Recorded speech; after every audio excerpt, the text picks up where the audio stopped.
Hey, gang. You probably are thinking, I just seen Dana like just a few minutes ago. Yes, you did. Because I was doing Terror Time Tea, had to do Terror Time Tea a little bit later today because I got caught up in assigning some tickets. Like 10 tickets came in at one time. I don't know what the deal was with that. Usually that doesn't happen on Fridays, but I got through it, got through the Terror Time Tea. The tea was yummy as always. That chunky watermelon is just absolutely delicious. The Archway lemon, frosted lemon cookies were delicious as well because I had one of those. I made myself not eat those until Terror Time Tea because I wanted to save that taste test for when I actually did the stream. And I think Candice was the one that told me those were really good. Um, and they were good.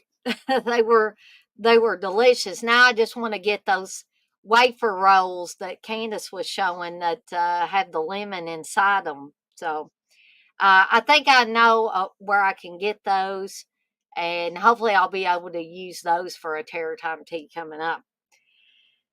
So don't have anything else planned for the weekend because no watch alongs, no movie munchies. In fact, if you haven't heard, I'm taking a few weeks off from the movie munchies, or a few months off rather, just so I don't get any burnout from doing too much. And I'm sure you guys and gals will understand. Uh, but Steve is taking me to the zoo tomorrow, and I'm finally going to get to see the sloths. They've had three two-toed sloths at the Louisville Zoo for about a couple of years now, and I've never gotten to see them. So hopefully I'll get to see them tomorrow, as well as all the other animals at the zoo. Me and Steve already bought our tickets online, got our parking pass online so we can park in the zoo lot. And actually, speaking of parking, parking's never cheap, especially here in Louisville, or especially in big cities. But I thought that the parking was reasonable for the zoo. It was $7 for parking, um, which I'm used to. Like if we go to Lexington for Scarefest, the parking's a lot more for that. And they used to didn't charge you for parking. Um, that's right, Steve. Nobody parks for free. That's exactly right. So, um, but I did want to remind everybody that next weekend, not this weekend, but next weekend, I will be celebrating the 40th anniversary of A Nightmare on Elm Street. And I will be showing the original Nightmare on Elm Street. We'll have a watch along for it. I won't be streaming it because that would get me in trouble. But you can watch along with your own copy of the original 1984 classic A Nightmare on Elm Street. No remakes here, folks. Okay. And we'll be doing a watch along for that. And then Sunday will be A New Nightmare, also starting at 7 p.m. Eastern Time. I'm also going to try to have a very nice cake to help us celebrate the 40th anniversary of A Nightmare on Elm Street. And I'm going to try to do something special by having little gloves on it or little Freddies on it, have some red and green icing on there, and all that good stuff. So y'all stay tuned for all of that coming up. And Steve's probably thinking, I didn't hear nothing about any cake. When are you getting this cake? Just kidding, huh? But anyways, without further ado, I'm going to add Candace, and we're going to get started talking about the most bizarre films we've ever seen, or some of the most bizarre films that we've ever seen. Hey, Candace. Hey, Dana. Hey, everybody in the chat. How you doing? I'm doing pretty good. How are you doing today? As good as can be, I guess. They didn't take down all the trees around your house, did they? They're still out there doing it, and the dogs are going crazy here. So I had to step away a while ago because Ghost is just acting like he hears somebody out there, and he thinks it's somebody at the door. Yeah, that's how my dogs are too. And Darcy, she gets in the blinds and just barks like a crazy thing. I tell you. So I'll probably have some trouble. Now go lay down now. Hey, Ghost. He's wanting he's wanting me to go open the door for him. Come on now. Come on. So I've got me some watermelon lemonade today from Ooh. Chili's, and I'm also eating some chili from Chili's. I'm going to Oh, save my salad for later. But I tell you, if you got a Chili's nearby and can get this watermelon lemonade, it's good. I bet it is. They sell a watermelon lemonade at Walmart. Well, it's probably can be bought everywhere. I forget what the brand is. I don't think it's Tropicana, but it's something like that. Mm-hmm. I think I may have gotten that kind before. Yeah, it's really good. Lay down, Ghost. Go lay down. Oh, before we get started, though, I did want to tell everybody about a new candle idea I came up with for the shop, which is going to be eucalyptus scented, and it's going to be called Cannibal Jungle. So, and I did indeed look up and see if eucalyptus plants grow in like the Amazon jungles, and they do. Oh, I love eucalyptus. And there's something else about eucalyptus, and I mean, it has medicinal purposes Yeah. too. It's very good if you're having upper respiratory problems or Or a something, burn. or a burn. Yeah, Yeah. that's exactly right. But what it also does is I've heard it keeps spiders away. Oh, really? Yeah. And I don't like spiders. I do not like them in my house. If they want to stay outside and stay far Mhm. away from me, it's fine. But I've seen a few in my house Me lately too. and I don't like it. I have a eucalyptus plant. I probably should get more if that's the case because we have a spider problem. I don't know what it is, but our front. Did I tell you what happened to me the other day? The other night? I don't think No, I did. I don't think so. Hey, Blissful. You know how I leave at late at night sometimes, and um, I went outside on my front porch, and I was just walking to the car, and right before I got to the carport, I must have walked through a spider web, and a Oh, spider got on my lip, oh, and I could feel it curling its legs around my upper lip, and I oh, I started believe. going crazy.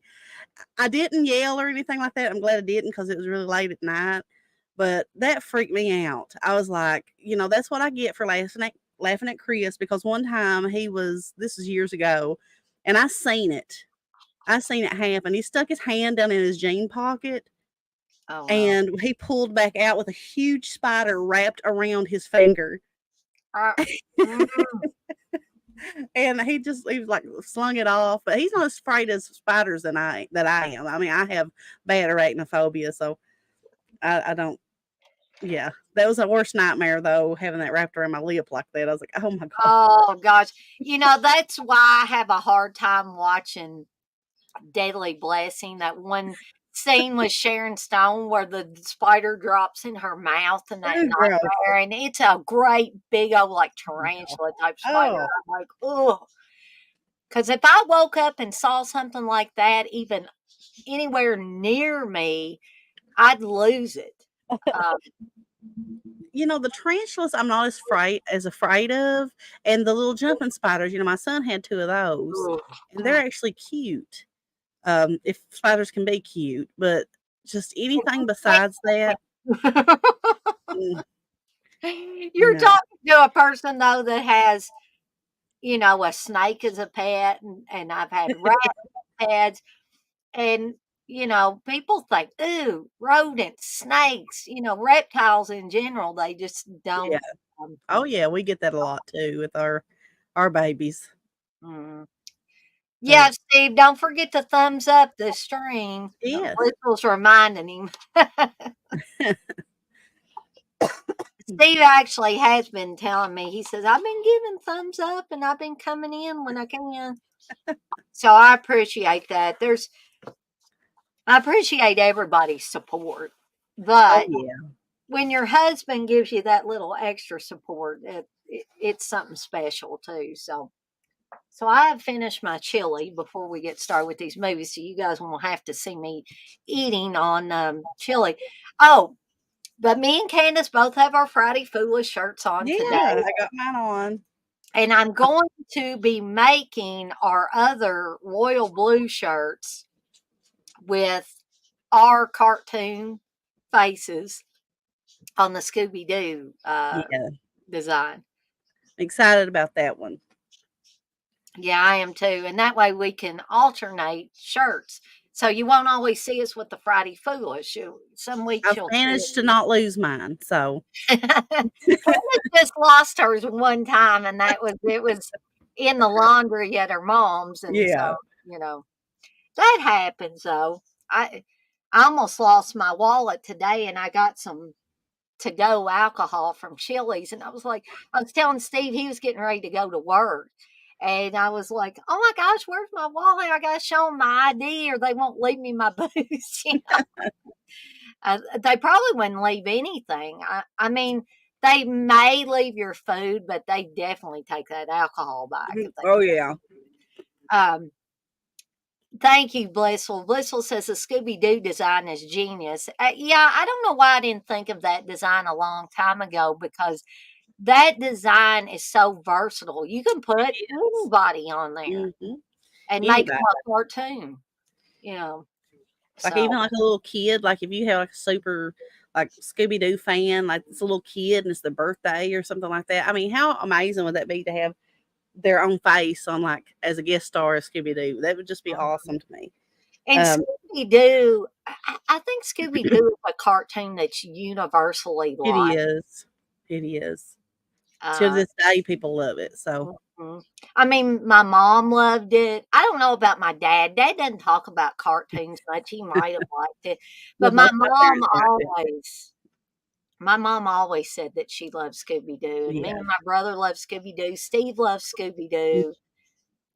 So yeah, it's a very universal cartoon character. It is, They'll yes. say that.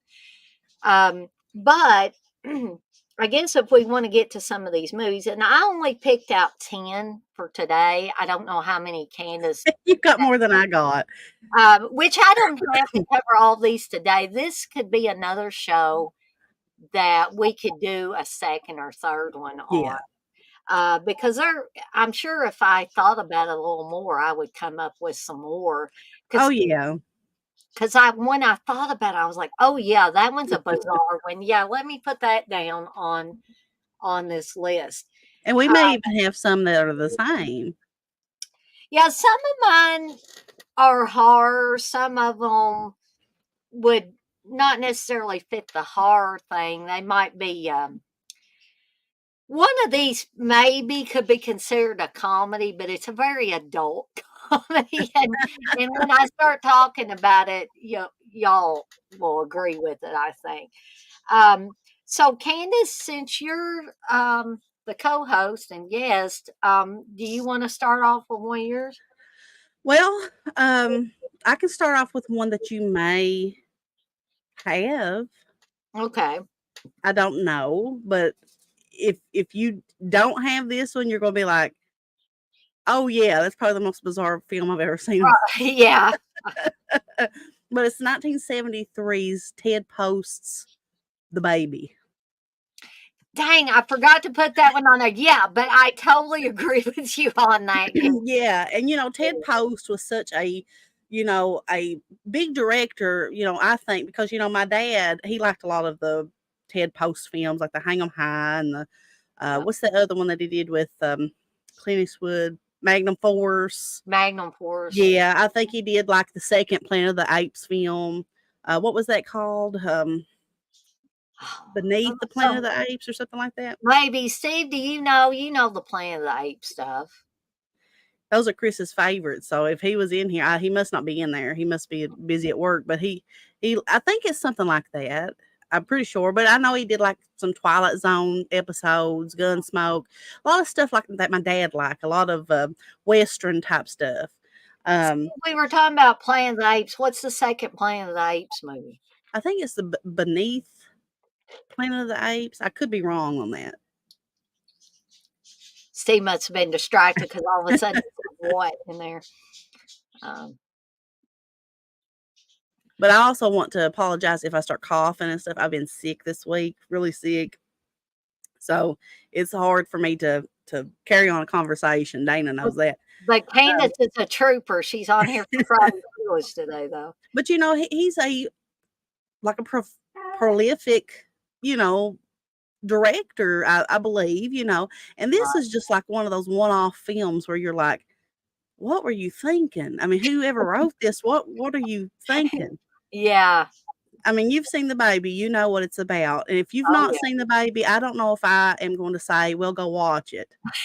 It's definitely not for everybody, I would say. But it stars some pretty, like older type actresses. Yeah. What is that one's name? That Ruth Roman. She was in all kinds Yeah. of like older films and stuff like Right. that. And Jeanette Comer. Yeah. And the guy that plays the baby, that's his name is Baby. I don't even know. I don't even know if he starred in anything else. I think that might have been his one. Now I could be wrong, Uh, but oh, Mariana Hill. I forgot. Mariana Hill's in that. yeah, she's in it. Not a whole lot of people, besides that is really big or well known. I mean, none of these people are like, Clint Eastwood or anything like that. But the film, it starred some pretty, what do you call it? Like when somebody has been in film for a pretty long time, some like golden actresses, I guess. But the Yeah. film is basically, I mean, how do you even describe the baby, Dana? It's like It's a like social worker. it I would describe it as just imagine a grown man who never proceeded past the baby stage. He was Yeah. not allowed to. Yeah, it's not allowed to. It's not because there's some kind of physical, you know, disability or something like that that is stopping him. Just his mom and his sisters, which I think he has 3 sisters, 2 or 3. Mhm. They won't allow him to progress, and it's pretty messed up because veteran actors, that's what it is, TJ. Yeah, I couldn't get that into my mind, but basically this social worker, I think's what she is, isn't she, Dana? She comes to like this house with yeah, there's this grown adult who's dressed like a baby and is treated like a baby and who acts like a baby. yeah. But she soon finds out that there's this sick, like kind of game that's being played with him. It's like his sisters are like doing things that they shouldn't be doing to him. His mom is like forbidding him to actually grow up. It's just a really it's I remember the first time watching it. I've actually seen it twice, and I don't know why I ever watched it the second time. I think it was I think somebody I had only watched it once, and yeah. once cemented it in my mind forever.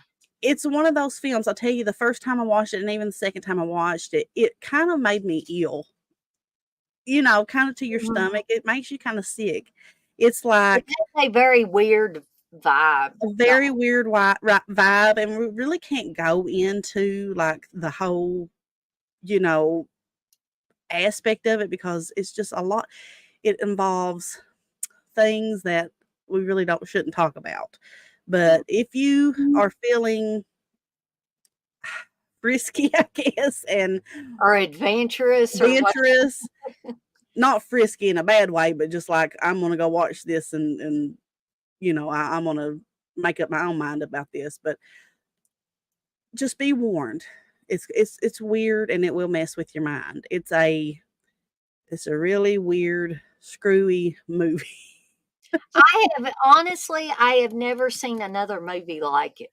That's why I'm having so much trouble, Dana, trying to describe it. I mean, it's just basically this social worker goes to investigate this family who is really, really weird, and kind of I mean, they like throw parties and stuff like that. And it's not like people don't know about baby. People know that's in those circles know about it, know about him, and they're like, it's, to describe it, I would have to use words that I shouldn't be saying on here. I'm sure that I don't want to be saying on here, but Right. like I said, if Dana said if you want to be adventurous, go watch it yourself, and then you'll be able to determine, and you'll realize why I'm having such a hard time trying to describe the film. But that's Yeah, probably the most bizarre film ever, Dana. I mean, honestly. yeah, it's definitely up there. But the I looked up the actor that plays Baby Yeah. in the film, and that's David Mooney. He Hmm. died in 2019. He was born in 41 and he died in 2019. But he was in a lot of TV for Oh, one. was he? He was in like an episode of Bewitched, The Doris Day Show, I have to look him uh, up. Barnaby Jones. He was in the movie from 74, Herbie Rides Again. He was in Mm, Cannon, Emergency.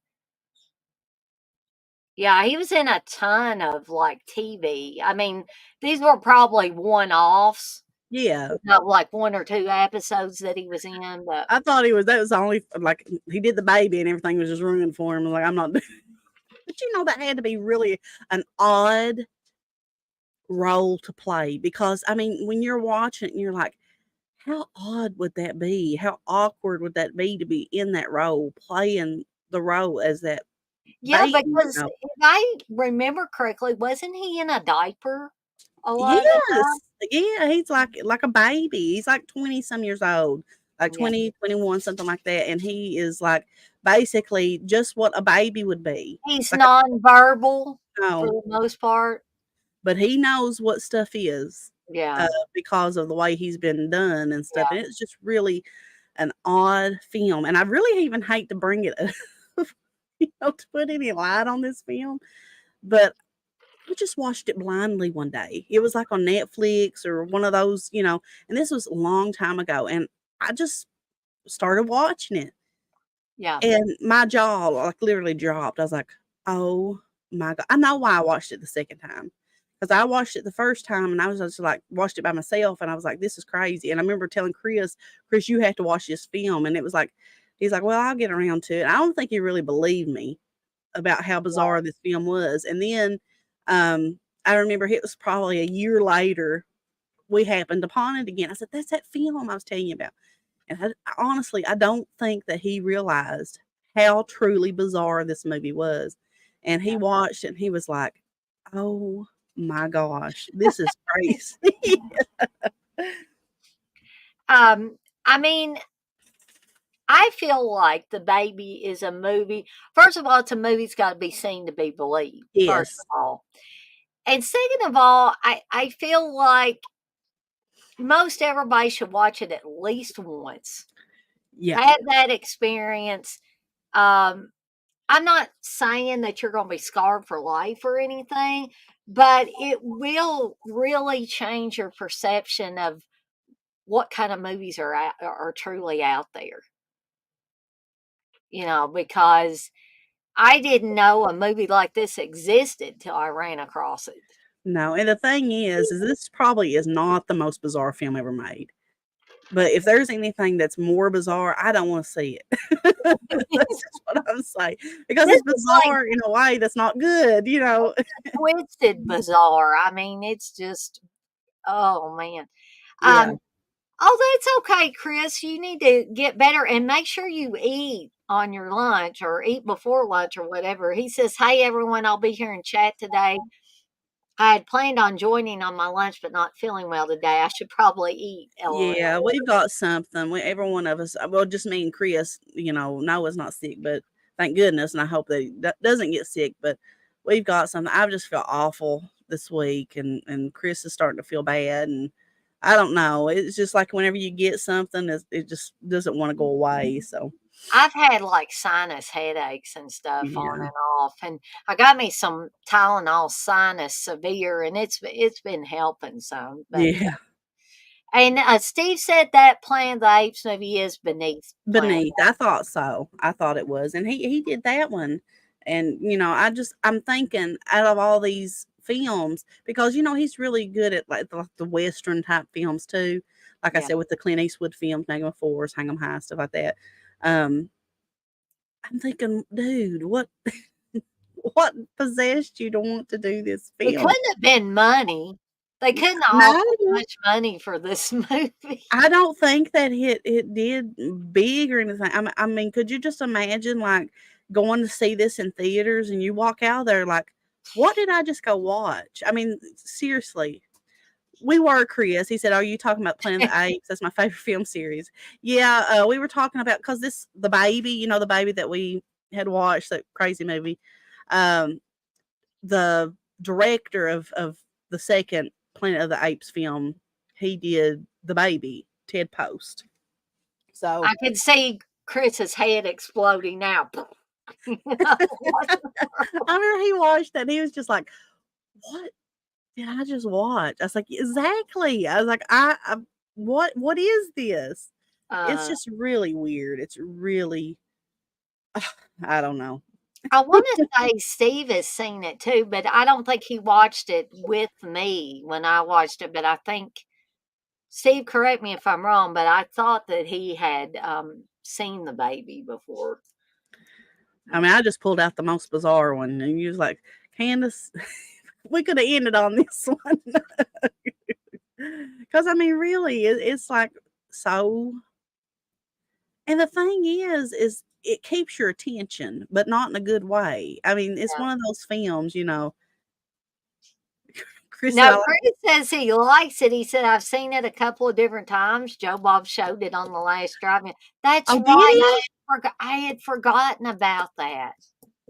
I'd I would forgotten. love to see that. I've not seen his drive-in uh, for the baby, so I would love to see what he has to say about I that. probably didn't sit down and watch it. I probably watched some of Joe Bob's segments in between the movie, but I was like, "Oh God, that movie again!" I don't think I was quite ready to sit down and watch it again at that point. But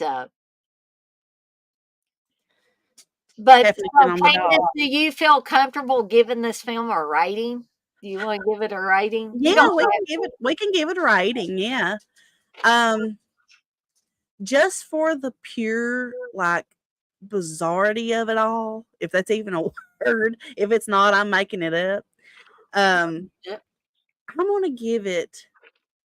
I'm gonna give it a 3, not because I like it or anything like that, just Right. because it's one of those films that if you want to suggest something weird to somebody, that's your movie. Mhm. Mhm. Chris is a 5 Definitely. out of 5 now. Wow. He said he's joking though. I hope he Oh, no, is. I'm joking. Okay, what would be your real rating, Chris, if you don't mind giving it to us? Um, 5 out of 5 now, I'm laughing. You know how I am with those 5s, I kinda throw them around like they're candy at a parade, but I wouldn't even give that one 5. Now mine would probably more likely be a 2.5, I'd say, but I'll Yeah, give it a Chris 3. says 2.5.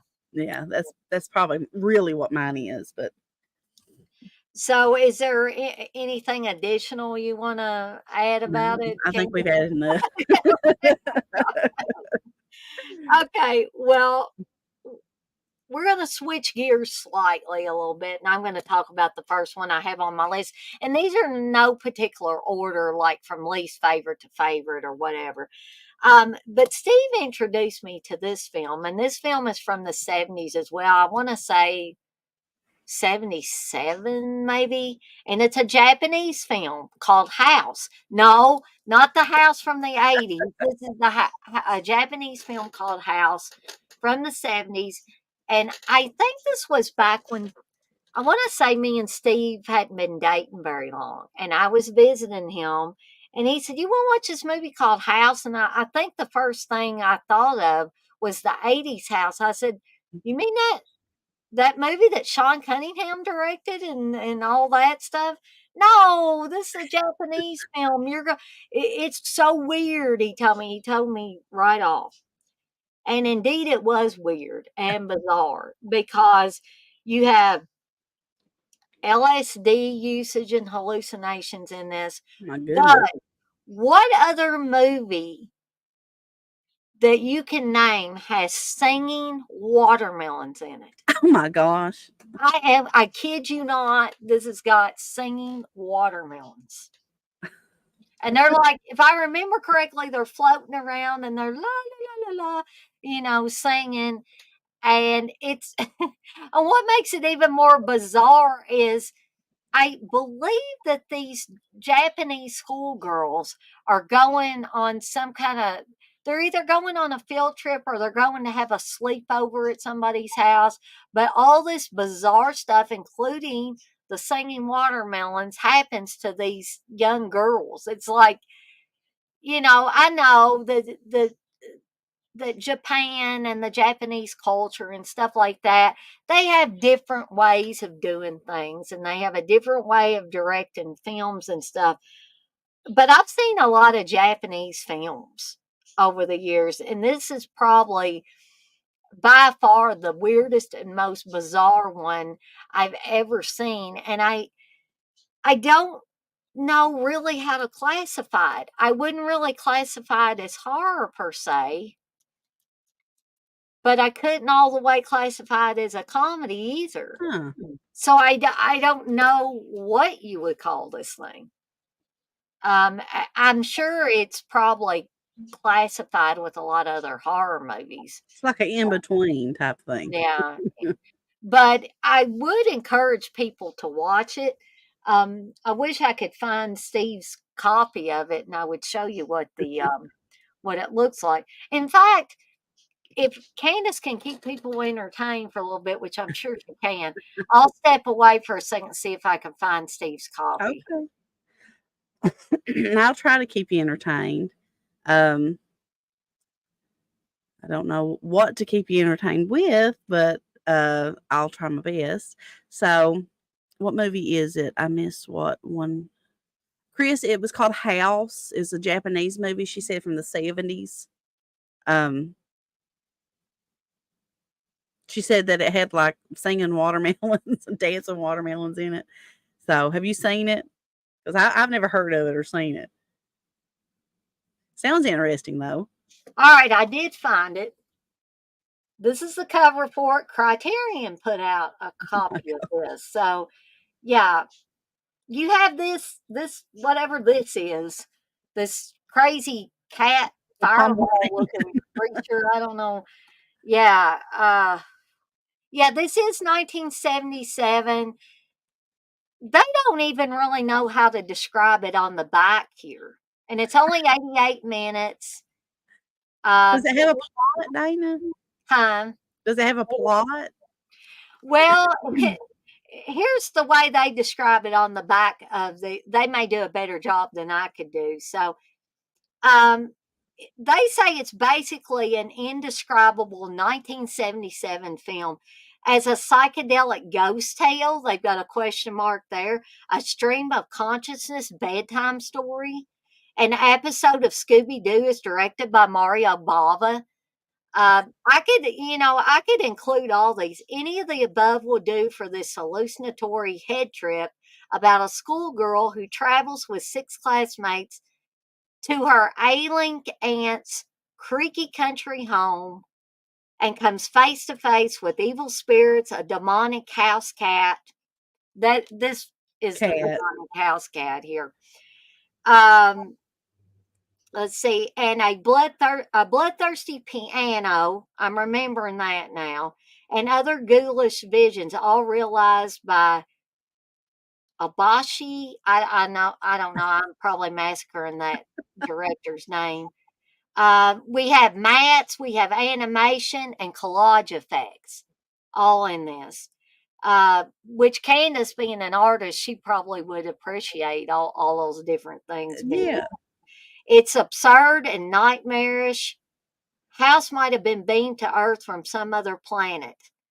Never before available on home video in the United States, it's one of the most exciting cult discoveries in years. So it's definitely listed as a cult film.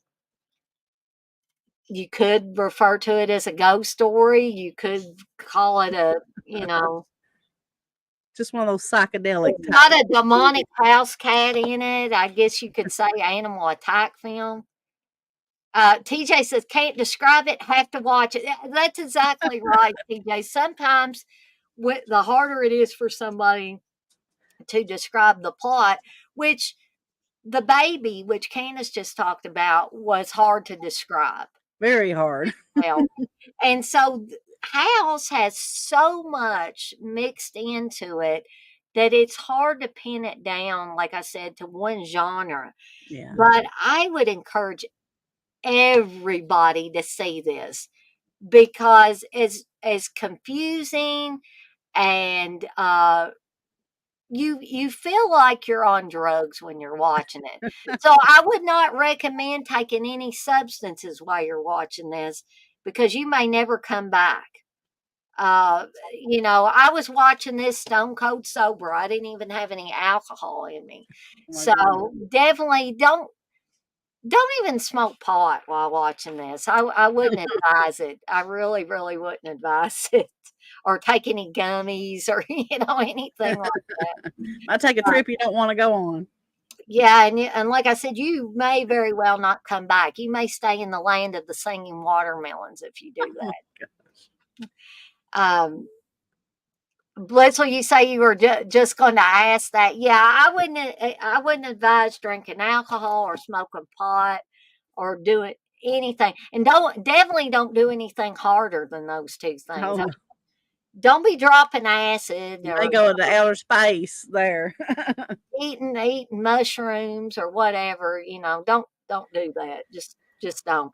But despite all of that, I still had a lot of fun. I was laughing all the way through this, and I was looking at Steve. I remember looking at Steve when I was watching this and was like, "What? What in the world? This is one of the craziest movies I've ever seen in my life."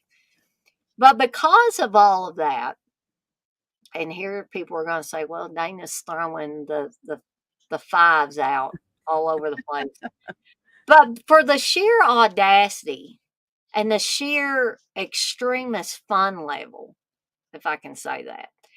I have to give it 5 deadites out of 5. I actually need to go back and watch this one again. I wish this was something that Joe Ball could show on his show, but of course, Shutter would have to get the rights to it Yeah. for him to show it on the last drive-in. And I don't think House is on Shutter. I don't recall seeing it. If somebody else has seen it on there, please let me know. Um, but yeah, that's the first one on my list is House from 1977. So, what do you think? You gonna be watching House, Candace? Chris said that he's heard of it, but he's never seen it. So it's a possibility that we'll probably sit down and watch it one day if we can get a hold of a copy. Sounds interesting. Yeah, I think that from an artist perspective, Candace, you'll like all the effects, the different uh, mats and animation, the Yeah. collage effects, all of that. That'll be right up your alley. But then Yeah. the icing on the cake will be the singing watermelons and the demonic house cat and The uh, bloodthirsty piano. the bloodthirsty I'm piano. interested I had in that too. forgotten about it, but I remembered it whenever I was reading that. I was like, oh boy. Okay. So yeah, I'm gonna switch it back over to Candace here so she can go over one of hers. Well, whenever you were talking about that, just something just popped into my mind, and I just want this to be like an honorable mention. I'm not going to sit and talk about it or anything like that. Um, but it reminded me of something. I can't believe I didn't think of it to begin with. But I'm a huge Monkeys fan. The band of the fan of the band, the Monkeys, and I the might TV see where show. this one is going. Yeah. So they came out because the Beatles came out with a Hard Day's Night and Help Yeah. and some more movies. Which I'm gonna talk about one of the Beatles later movies here in a Yeah. little bit. So the Monkeys' answer to the Beatles films that were highly successful was a movie called Head. You heard me Yeah. right, just Head. Hmm. It's from 1968, and they describe it as a I can't say that word. Satirical. Yes, musical adventure film. But I'll tell you something, just from my memory of this because I've seen it several times back in my heyday. And it's got a lot of guest stars. Victor Mature makes a cameo where he's like a big, like giant. Terry Garr, Jack Nicholson, Annette Funicello, Frank Zappa, Sonny Liston, Timothy Carey, Percy Hilton, um, Dennis Hopper, Tony Basil. You know, hey Mickey, Yeah. you're so fine. Okay, so this I don't even know how to describe it. It there really is no plot. It's just them going around getting in all kinds of weird stuff. There's a part in the scene where they're dressed in all white, where they're actual dandruff in somebody's hair. Mhm. It's so weird. I mean, I can't even begin to tell you what all goes on in it. It's seriously, it's like they were on LSD. They Well, that's probably what I was were. gonna say. Do you think drug use had any part in this movie? Yes, I know that it did. But you know, it's also got a lot of good music. There's one of my favorite songs were in the Monkey song. It's called Purpose Song. Is in this movie. There's another song called Daddy's Song that's in it that I really love. But it's just really odd. There's a part where there's like this bridge. It begins like this big bridge, and they're having a ribbon cutting ceremony, and they the monkeys come running through it and jump off into the water off the bridge. It's just really weird. It's just a lot of stuff going on that really makes no sense, and it kind of makes you think, well, you know, what this is not like the monkeys film. And it's I don't know. You just have to watch it if you're interested in the monkeys or anything like that. 60s films. It really doesn't have a plot. It really doesn't make any sense. You really just have to like the monkeys or like weird movies like that to appreciate it.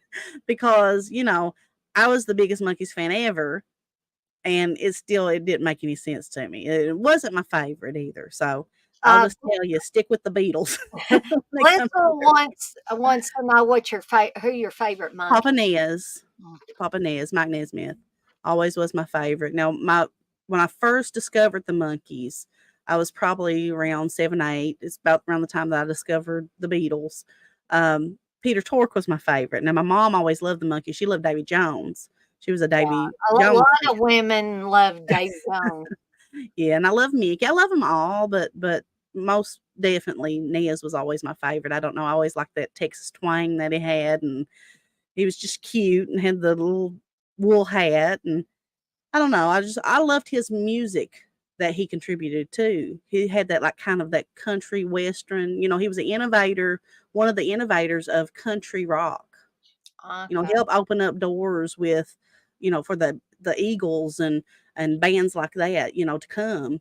He wasn't the inventor of it, but he was an innovator of it, Right. with Mike Nesmith and the First National Band.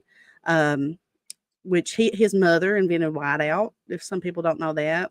Oh, I did not know that. That's He interesting. also made way for the very first music video with elephant parts.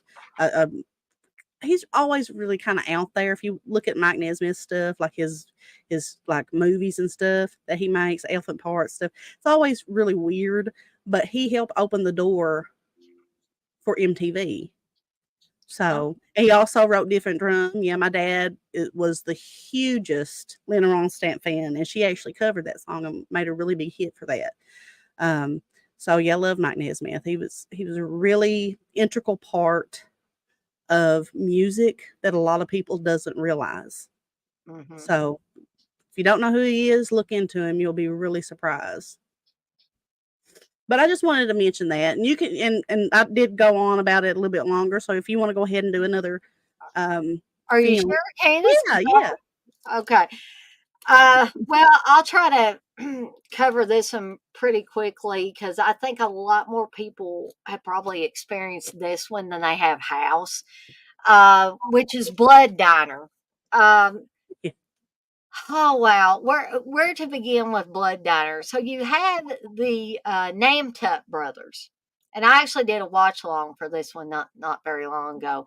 But the Namtup brothers have a crazy uncle Anwar, And Uncle Anwar wants to kill women, can't talk today, kill women in order to bring about the resurrection of this goddess. It's kind of like Blood Feast, only it goes even further than Blood Feast ever dared to go. And I enjoy Blood Feast for the wackiness that's all behind that, and Herschel Gordon Lewis and all that stuff. But to get back to Blood Diner, so crazy Uncle Anwar is shot by the cops when the Namtup brothers are just kids.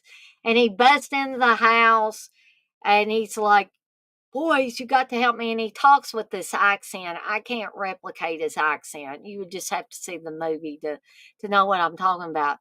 And then the cops basically shoot Uncle Anwar in front of these little boys. And then years later, they got to go dig up Uncle Anwar. And for the rest of the movie, Uncle Anwar is a brain and eyeballs in a jar. I kid you not. He, the boys open up a restaurant. They open up a diner, and Uncle Anwar's in the back. Calling the boys morons, cussing them out, telling them they need to do this, that, and the other. And it's a talking brain and eyeballs in a jar that's yelling at them all the time. Yells at them for watching wrestling. One of the brothers just likes to watch wrestling and back when he's supposed to be cooking. And the other brother is out front. I guess he's the more good looking suave brother. So he's the one that really lures the women in because they see him, they just fall all over themselves for him. And then once they're lured in, the brothers kill them and serve them up as dishes in the diner. Hence the title Blood Diner. But they're looking for a virgin, is what they're looking for. And they try, I don't know why they think these bimbo women would possibly be virgins, but they get these couple of bimbos at I'm being nice here. I could call them something else, but I'm not going to. They bring them to the diner and they let them believe that they're going to be like doing some kind of kinky sex stuff. So they get these women to undress, which is not a stretch. These women will undress at the drop of a hat. So they get undressed and they put batter all over them. They spread batter all over them. And then one of the chicks gets her head deep fried. I am not lying. All this stuff is in this movie. Another part I'll never forget, and as gruesome as it may seem, and as wrong as it may seem, I laugh like a loon every time I see this.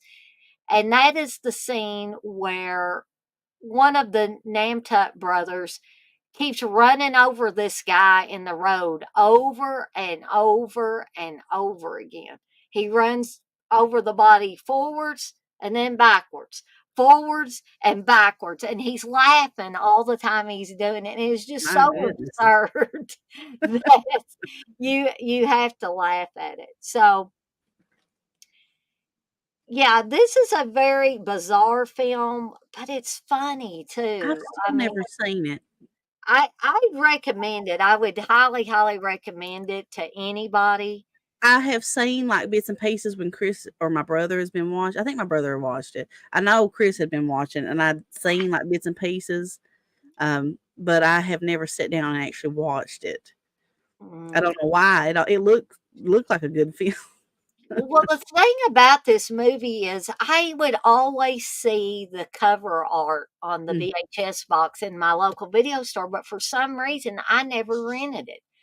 It took me years. I was an adult before I finally watched Blood Diner. Why I didn't watch it in the heyday, the golden age of me getting all these different horror movies, that I did not get that one. Dumb and Dumber were a horror film. Yeah, Chris, I would agree. I would agree with you on that. And Chris also says that Blood Diner is an underrated classic. Um, TJ's telling you, Candace, to watch all of these movies this weekend. Hey, if I can find the time, I will. Uh, well, some of these, especially the Beatles film, probably Candace has already seen that I'm gonna be talking about today. Um, but yeah, I would.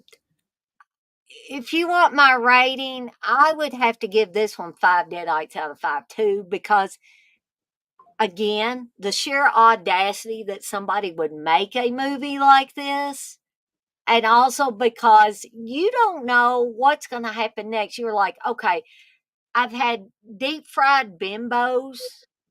I've had, I'm starting to talk like Joe Bob Briggs now. I've watched a guy get run over about 150 times.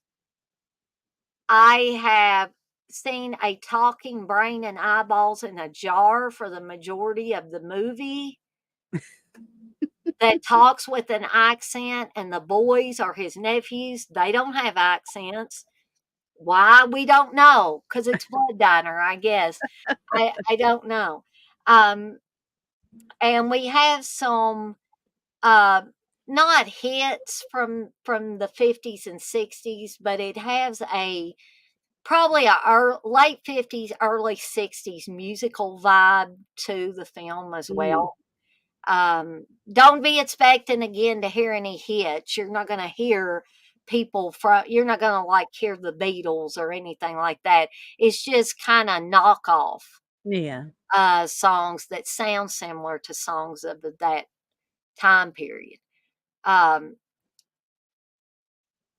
Blissel says, I need to watch this kinky batter dip toasty. Yeah, yeah, exactly. TJ says, well, yeah, don't watch what you already seen. And Chris says she'll probably just watch Bridgerton. He's making fun of my Bridgerton show that I love. Well, you like what you like. So, Lay off, Chris. He would like it too if he'd watch it. yeah, I say that about Steve sometimes. He I make wouldn't fun like of it. stuff he watches too. I'm like, what in the world? And he watches too many of these series. I don't know how he keeps up with all of them and keeps all of them straight. No, I That's what's couldn't. wrong. There's too many of them out there now. Um, Oh my gosh. yes, yes, Chris. Thank you for bringing that up. And there's also little Jimmy Hitler in there Oh as my a wrestler. gosh. Yeah, but there are Nazis playing saxophones at the end of Blood Diner. He says, can't see that in Bridgerton. Well, there's a whole lot that you can see in Bridgerton, but I will refrain from bringing it on here. But yeah, if you want to see Nazis playing saxophones and you want to see little Jimmy Hitler as a wrestler, then yeah, watch Blood Diner. You'll get all of that and more. So anyway, because I've been drinking all of this watermelon lemonade, I'm gonna have to take myself out for just a second. But if Candace wants to go ahead and start talking about one of Yeah. her other ones, I'll be right back. Well, see, Blissful agree. She says Bridgerton is hot, and I would have to agree with that, especially this third season. So, um, but I'm not going to recommend it unless you want to go get an eyeful. So there you go. So the next movie that I want to talk about is one of my favorite films of all time. And when I say it's bizarre, it's because it is a bizarre film. It's bizarre, but bizarre in an amazing way, to me at least. And this is a film that was written and directed by Dan Aykroyd. I love Dan Aykroyd. I think that he is just one of the greats, one of my favorite actors of all time. And that is from 1991, Nothing But Trouble. If you've never seen Nothing But Trouble, I highly recommend it. It's bizarre, it's out there, but it is funny and just everything in between. You get to see John Candy in dual roles. He plays, and you get to see Dan Aykroyd not as himself, but as an old man. He's like 100 and some years old man, like just this decrepit looking guy would look like the crypt keeper kind of. Nothing But Trouble is one of the greatest dark comedies ever made. Yes, Chris, I definitely have to agree with that. Um, you see Dan Aykroyd as this judge, and it's just amazing. Like I said, he's like old. He's like over 100 years old. He's like this, just crazy, bizarre guy whose nose he takes off his nose and is just. You would just have to watch it, but you get to see John Candy and Dual Rose. It's starring Chevy Chase. Um, he's like an investment. He's not a banker. He's a investment, some kind of investment, like a publisher or something like that. And he's going on this road trip. And Demi Moore, he meets her. She lives in the same building that he does, and she's went through this like breakup or something like that. And she's like a lawyer. And Dan Aykroyd, his character Chris, um, she kind of invites herself to go on this road trip with him, and so does two other like people. They're like crazy eccentric people. They invite their self to go with him. So they all head out on the road, and they go, and we're talking about Nothing But Trouble, Dana. When I was coming through here and heard you talking about, I was like, she's talking about nothing but trouble. Yes, yes. And I can't remember the name of the two people who are with them, but if you seen them, you would know them. Especially the guy. I cannot remember, but they're like these wealthy, like eccentric people. They're brother and sister, and they go on the road trip with them. But anyway, as they're going on this road trip, they find themselves on this like back road, and Chevy Chase, his character Chris, he starts speeding, and they're like telling him, the brother and sister, like do it, you can beat him. The cop, is who was played by John Candy, um, is trying to pull him over, and he's listening to this brother and sister, and again I can't remember their names, and so he's getting all pumped up, and he's a racing, and he thinks he's losing the cop, John Candy. But we see that John Candy has this road rigged where he can push a button and like these gates change and stuff like that. And it basically he gets them to stop, and he takes them in. He lets them drive, tells them to follow him, or because they're stuck anyway. They can't get out of whatever road that they're in anyway because they had it booby trapped. So Chevy Chase, Chris and Demi Moore and the brother and sister, they're following John Candy's character in his cop car, and they're taken to this town where it just starts looking really bizarre. There's like trash everywhere that's made into like sculptures, and you hear this really weird old fashioned music playing over these loudspeakers, and they're just like, where is this, where are we going? And they're just kind of, he's just like, play it cool, we'll get out of here, these people are hicks, we can get out of here and stuff. And then they're led up to this big, like, crumbling mansion. Like the mansion, you could tell is just really like it's not been taken care of. You see like steam coming out of the ground. It's just a really odd place. And this like a in the this big mansion is in the middle of a junkyard. It's crazy looking.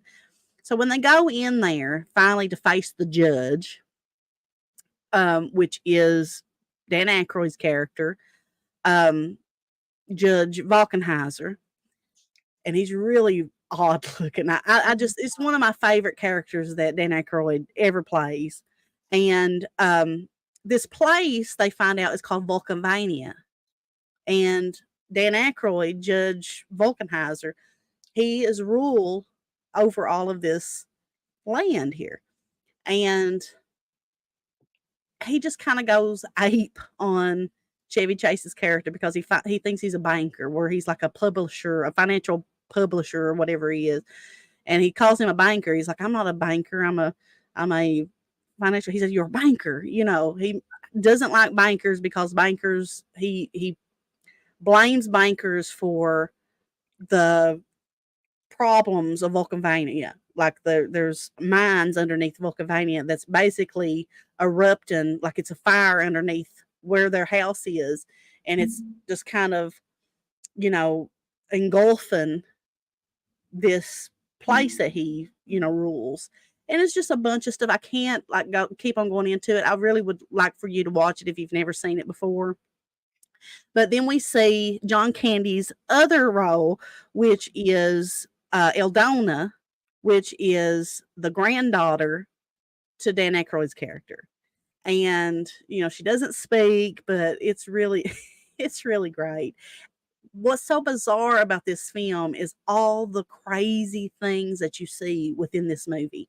I mean, you see Dan Aykroyd in another role of I can't remember. Christy, you remember which one they are? It's like Little Dimples and I think Bebo and Bobo and Little Dimples. I think is what the twins' names are. But there's two twins that live out in the junkyard.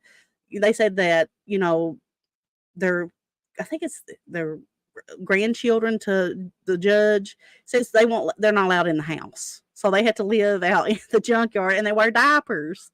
And it's Dan Aykroyd, and I think it's Dan Aykroyd's brother that plays those roles. I may be wrong. I could, be way off, but I believe it's his brother, Peter, maybe.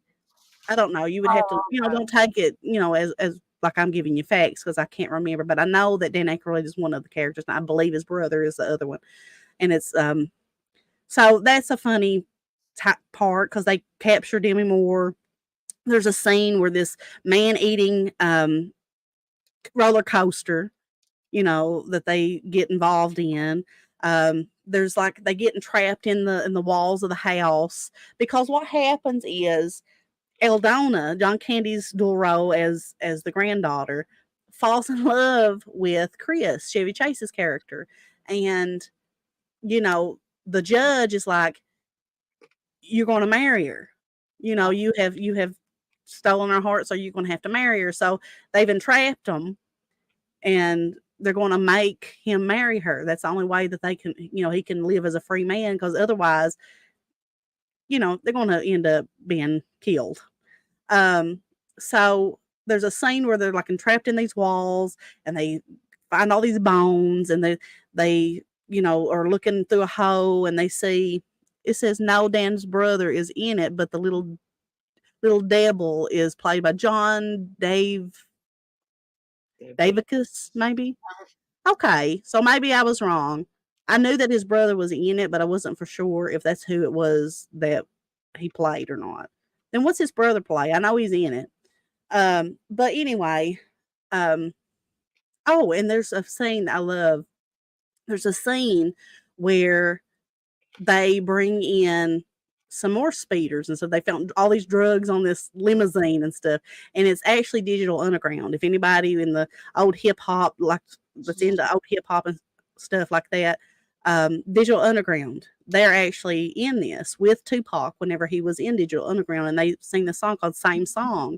And if you look up that video, um, it's like a video of Nothing But Trouble. And I think it's got like Easy E in it and all kinds of people. It's really awesome. And that's one of my favorite things about it is where they actually play same song for the judge. And then he breaks, you think he's going to, because there's a trap where they're all standing. And that's how they got Chevy Chase and stuff like to fall down into this trap and stuff, down into these bones and stuff. Oh. You think he's going to do that to them, but instead he brings out this big organ, like this big old organ, and he starts playing along with them. He actually lets them go, but it's really funny. It's just one of my favorite films. I don't want to give away everything about it because you really just have to watch it. It's one of my favorite films. It's something that me and my grandpa watched with one another. My dad loved it. It's a special film. It's one of those films that is special to me because of the history that I have watching it with my papa and with my dad, and so when I watch it, I think of them. Mm-hmm. So it's a really good movie. You've seen it, right, Dana? The Nothing But Trouble. I have seen it. It's been a while since I've seen it. I actually need to go back and watch it again. Oh, And you talking about it makes me want to go watch it's it. it's wonderful. It has a really good ending to it, and I love it. Um, So yeah, it's definitely one of Dan Aykroyd's best. It's one of Chevy Chase's best. One of Demi Moore's best. John Candy even. And I love all of those people. So to me, and I don't even think it made very much. I think people really were turned off by it, but it's become one of these cult classics that I Mm. just implore you, if you've not seen it and you like Dan Aykroyd, like Chevy Chase, like all these people, go watch it. It is amazing. I love everything about it, and it's definitely in probably my top 10 favorite movies of all time. And I see that movie Junkie John said Yeah, that it's one of his favorite John. films. Yeah, I love it. It's amazing. So um, I just He wanted to loves bring it that up. so much, he says he has it on every format Yeah. almost. Hey, if I ever find it on anything, I always get it. I never leave it behind. I love it. I sure do. It's just it's one of those films, and I'm probably not even I'm not good at describing stuff. Just go watch Yeah, it. you did an excellent job, Candace, of describing it. Yeah, and actually, like I said, you talking about it's making me wanna go Yeah, back it's and watch amazing. it. And you can watch it with your kids. It's not something that's so bad. You can't, that you can watch it with your kids. You can watch Oh, I forgot about that, and I have to bring this up because Movie Junkie John brought up the best scene in the whole movie is the hot dog scene. I'm not going to give it away really, but there's a scene where, and we quote it all the time. And my brother and Chris says, "Go on, folks, have yourself a couple dogs. This is the way I like it, and I suggest you have it the same way."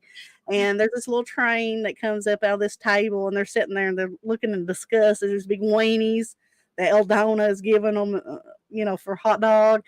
And Mm, whenever Dan Aykroyd is getting ready to eat that hot dog. He's real old and decrepit looking, and he's sitting there trying to eat that hot dog. And Chevy Chase's character, Chris, is looking at him, and he just like his eyes get real big. And because whenever he does a close up of Dan Aykroyd's character, his nose transforms into something. mhm. I will leave to I your remember. imagination.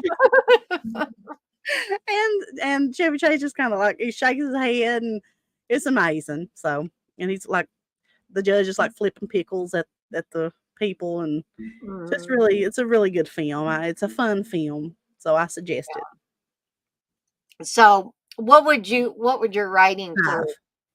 5? Like I said, it's in one of my favorite films of all time, so definitely a 5. So there you go.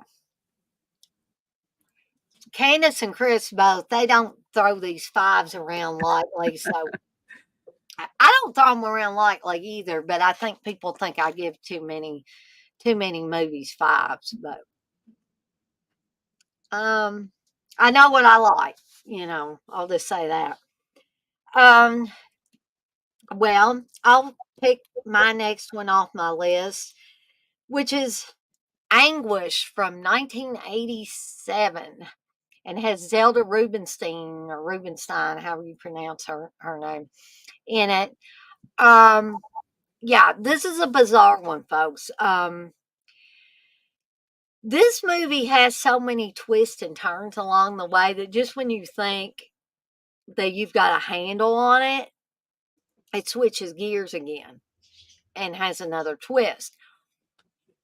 So, um, and people may laugh, but I'm going to go ahead and mention this anyway. I've always had a fear, even before I was diabetic, that I would lose my eyesight. That is one of the biggest fears I've ever had, above any fear that I could have, even above, getting a disease and dying, or knowing that you're going to die. Um, because the thought of not having my sight is terrifying to Yeah, me. So this movie not an easy one for me to watch because it concerns a man who um, is losing his eyesight basically, and he works for an optometrist, mm, and he's the guy that puts the contacts in people when they come to get contacts, and he's played by Michael Lerner, who you've probably seen in other things. Actually, Michael Lerner died last year. Um, but he's been like Michael Lerner's been in a ton of stuff. He was in Elf. Um, Isn't that the same name as the mom on the Waltons? was hers Michael Learned, or was hers Michael Lerner too? Let me Mm, see. I'm trying to remember.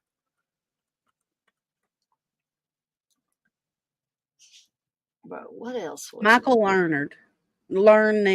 Learned. Okay, and then this guy is just Lerner. Learner, okay. But yeah, I used to get that confused too. I was like, okay, yeah, what were they talking about? But he's also done voice work for like cartoon movies like 101 Dalmatians 2, Patch's Oh, London Adventure. He was in Godzilla the series as Mayor Ebert's voice. He was on My Favorite Martian. He was on 1999's The Mod Squad. Um, he was in 1998's Godzilla as Mayor Ebert. He was on the Clueless TV series. Yeah, he was on a Tales from the Crypt episode. He's just been on a ton of stuff. I mean, I won't read off everything that he was in. I don't want to bore anybody, but he's been on a lot of stuff. So he plays this guy who works for an optometrist putting people's contacts in, and this prissy woman comes in to get her contacts in. I'm not saying all people that get contacts are prissy, but this woman is prissy, and she gets angry with Michael Lerner's character because she says he's hurting her. She said, "You're hurting me putting these in. Give me those." She's one of those really rich and kind of snooty and hateful people, and she kind of storms out of the office. And of course, then Michael Lerner's character gets, you know, talked to by the optometrist. You can't be doing this to people. You got to be careful and all that stuff. Um, and I think the snooty woman might be told that you have to look over him. He's losing his eyesight. He's going through a bad time. He didn't mean to hurt you, but this lady's having none of it. So then Michael Lerner's character goes home and he's got a little bit of a mommy complex. Zelda Rubinstein plays his mother, and she hypnotizes him. And I'll tell you, if stuff like with swirling things and stuff like that makes you sick to your stomach or something, you might want to be wary when you watch this, because up on the screen we have this huge swirl when she's hypnotizing her son. And what she hypnotizes him to do is to go out and get, I guess, to get his revenge because he's losing his eyesight, to kill these women and steal their eyes. And he brings them back to his mother, basically. And she, if I remember my correctly, she has this whole like closet full of jars with eyes in it. God. And this movie has the tagline, "The eyes of the world are mine," or something to that effect. Um, yes, well, they did have a Clueless TV series. I don't think it lasted very long, but I never did watch it per se. I love the movie. I love the movie by Amy Heckerling, but yeah, I never did watch the television series. Yeah, right. This one, you, you know. Um, oh, Chris also says I forgot to mention that both Kane Hodder and Bob Elmore did stunts on Nothing But Trouble. So, uh, Chris says learner or learned. The more we learn, the more we know. But yeah, that's the big part of the movie is Michael Lerner going around, and it shows close-ups of him dropping the eyes after he's cut them out of their eye socket Ew. into the sink, and it's got all the visceral stuff hanging from them. But I had never seen a movie like this where I'd seen movies where people had gotten something stuck in their eye or, something like that. Or if you watched Fulci's Zombie, you have the whole splinter through the eye scene and Yeah. all that. But this was actually the guy like cutting eyes out, dropping them into the sink, washing them off. You watch as he washes the eyeballs off in the sink. And then I think he either puts them in baggies or he puts them in a jar right there and then just takes off with them and takes them to his mommy. Um, but Zelda Rubinstein is great in this. Michael Lerner's great in it. It's just so twisted and so weird and bizarre. There were times when I first watched this that I was like, what in the heck? What am I watching here? And there's a couple more twists in it, but I don't want to give that, especially that one twist away, because I think if I do that, if you've not seen this film, it might ruin your enjoyment of the film a little bit. So I don't want to do that. But definitely a bizarre film, but I still like it. And I like it enough to give it 4 deadites out of 5. Not top level, but just below that top level. If you can tolerate it. Now, there may be some people, honestly, that can't stand the hypnotism scene, or they can't stand, because I've known people that couldn't stand close up shots of eyes getting cut out and stuff. It just That'd be does hard. nothing to them. And so, if you can't watch that, then you might want to stay away from this movie. But if you can tolerate those two things, I think you will enjoy it. It's bizarre, there's no doubt about it, which is why I had to include it here. And I did mention it to Chris the other night, Anguished, and then I thought I'm going to put that on my list of bizarre movies for me and Candace to That talk is a bizarre. It sounds bizarre. about. Definitely is very bizarre. Um, so I don't know how many more Candace has. I know she said she had more than me, but I have one, two, three. Let's see, one, two, three, four. okay. But So if we don't get to them, then we can always no, do it next time. I can probably cut back on a couple of my 2 or 3 of mine and save them for another time that we Okay. do one of these shows, which I could see us doing it again because Oh yeah. this is fun. But I'll turn it back over to Candace so she can talk about another one off her list. Well, and I actually pulled it up because I didn't want to, because I couldn't remember the mom's name in it, so I pulled it up just in case because I don't want to be not. Well, I don't know their names and stuff like that, you know.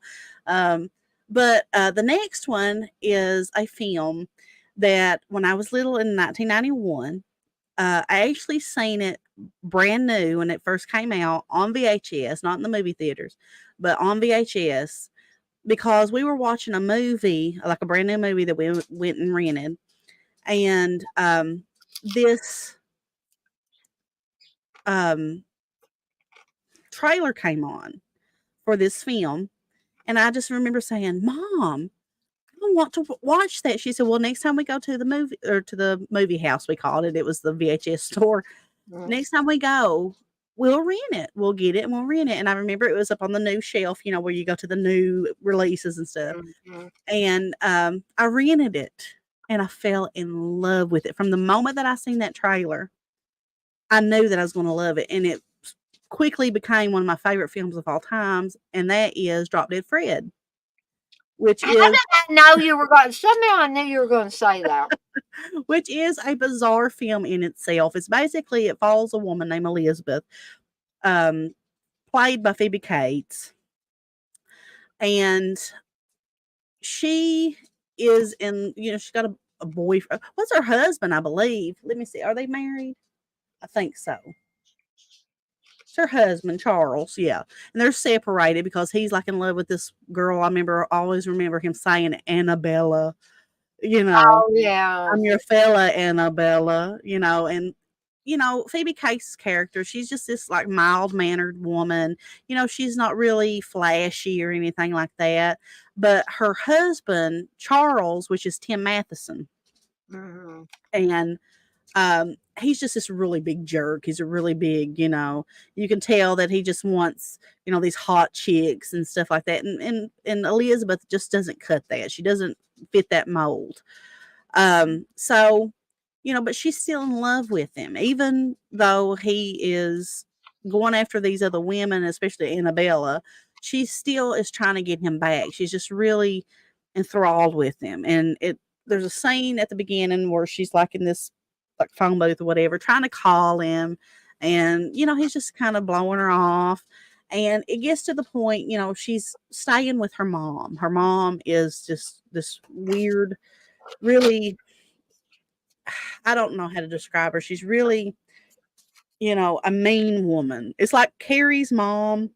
This is what she always reminds me of, like Carrie's mom, but on a sane level. She's just really Mhm. just kind of, she has, she's wanting Elizabeth to go back to Charles because she's just really mean. She's just a really mean woman. And the woman's name was, because I couldn't remember her name, but her name is, that plays the mom. Let me see.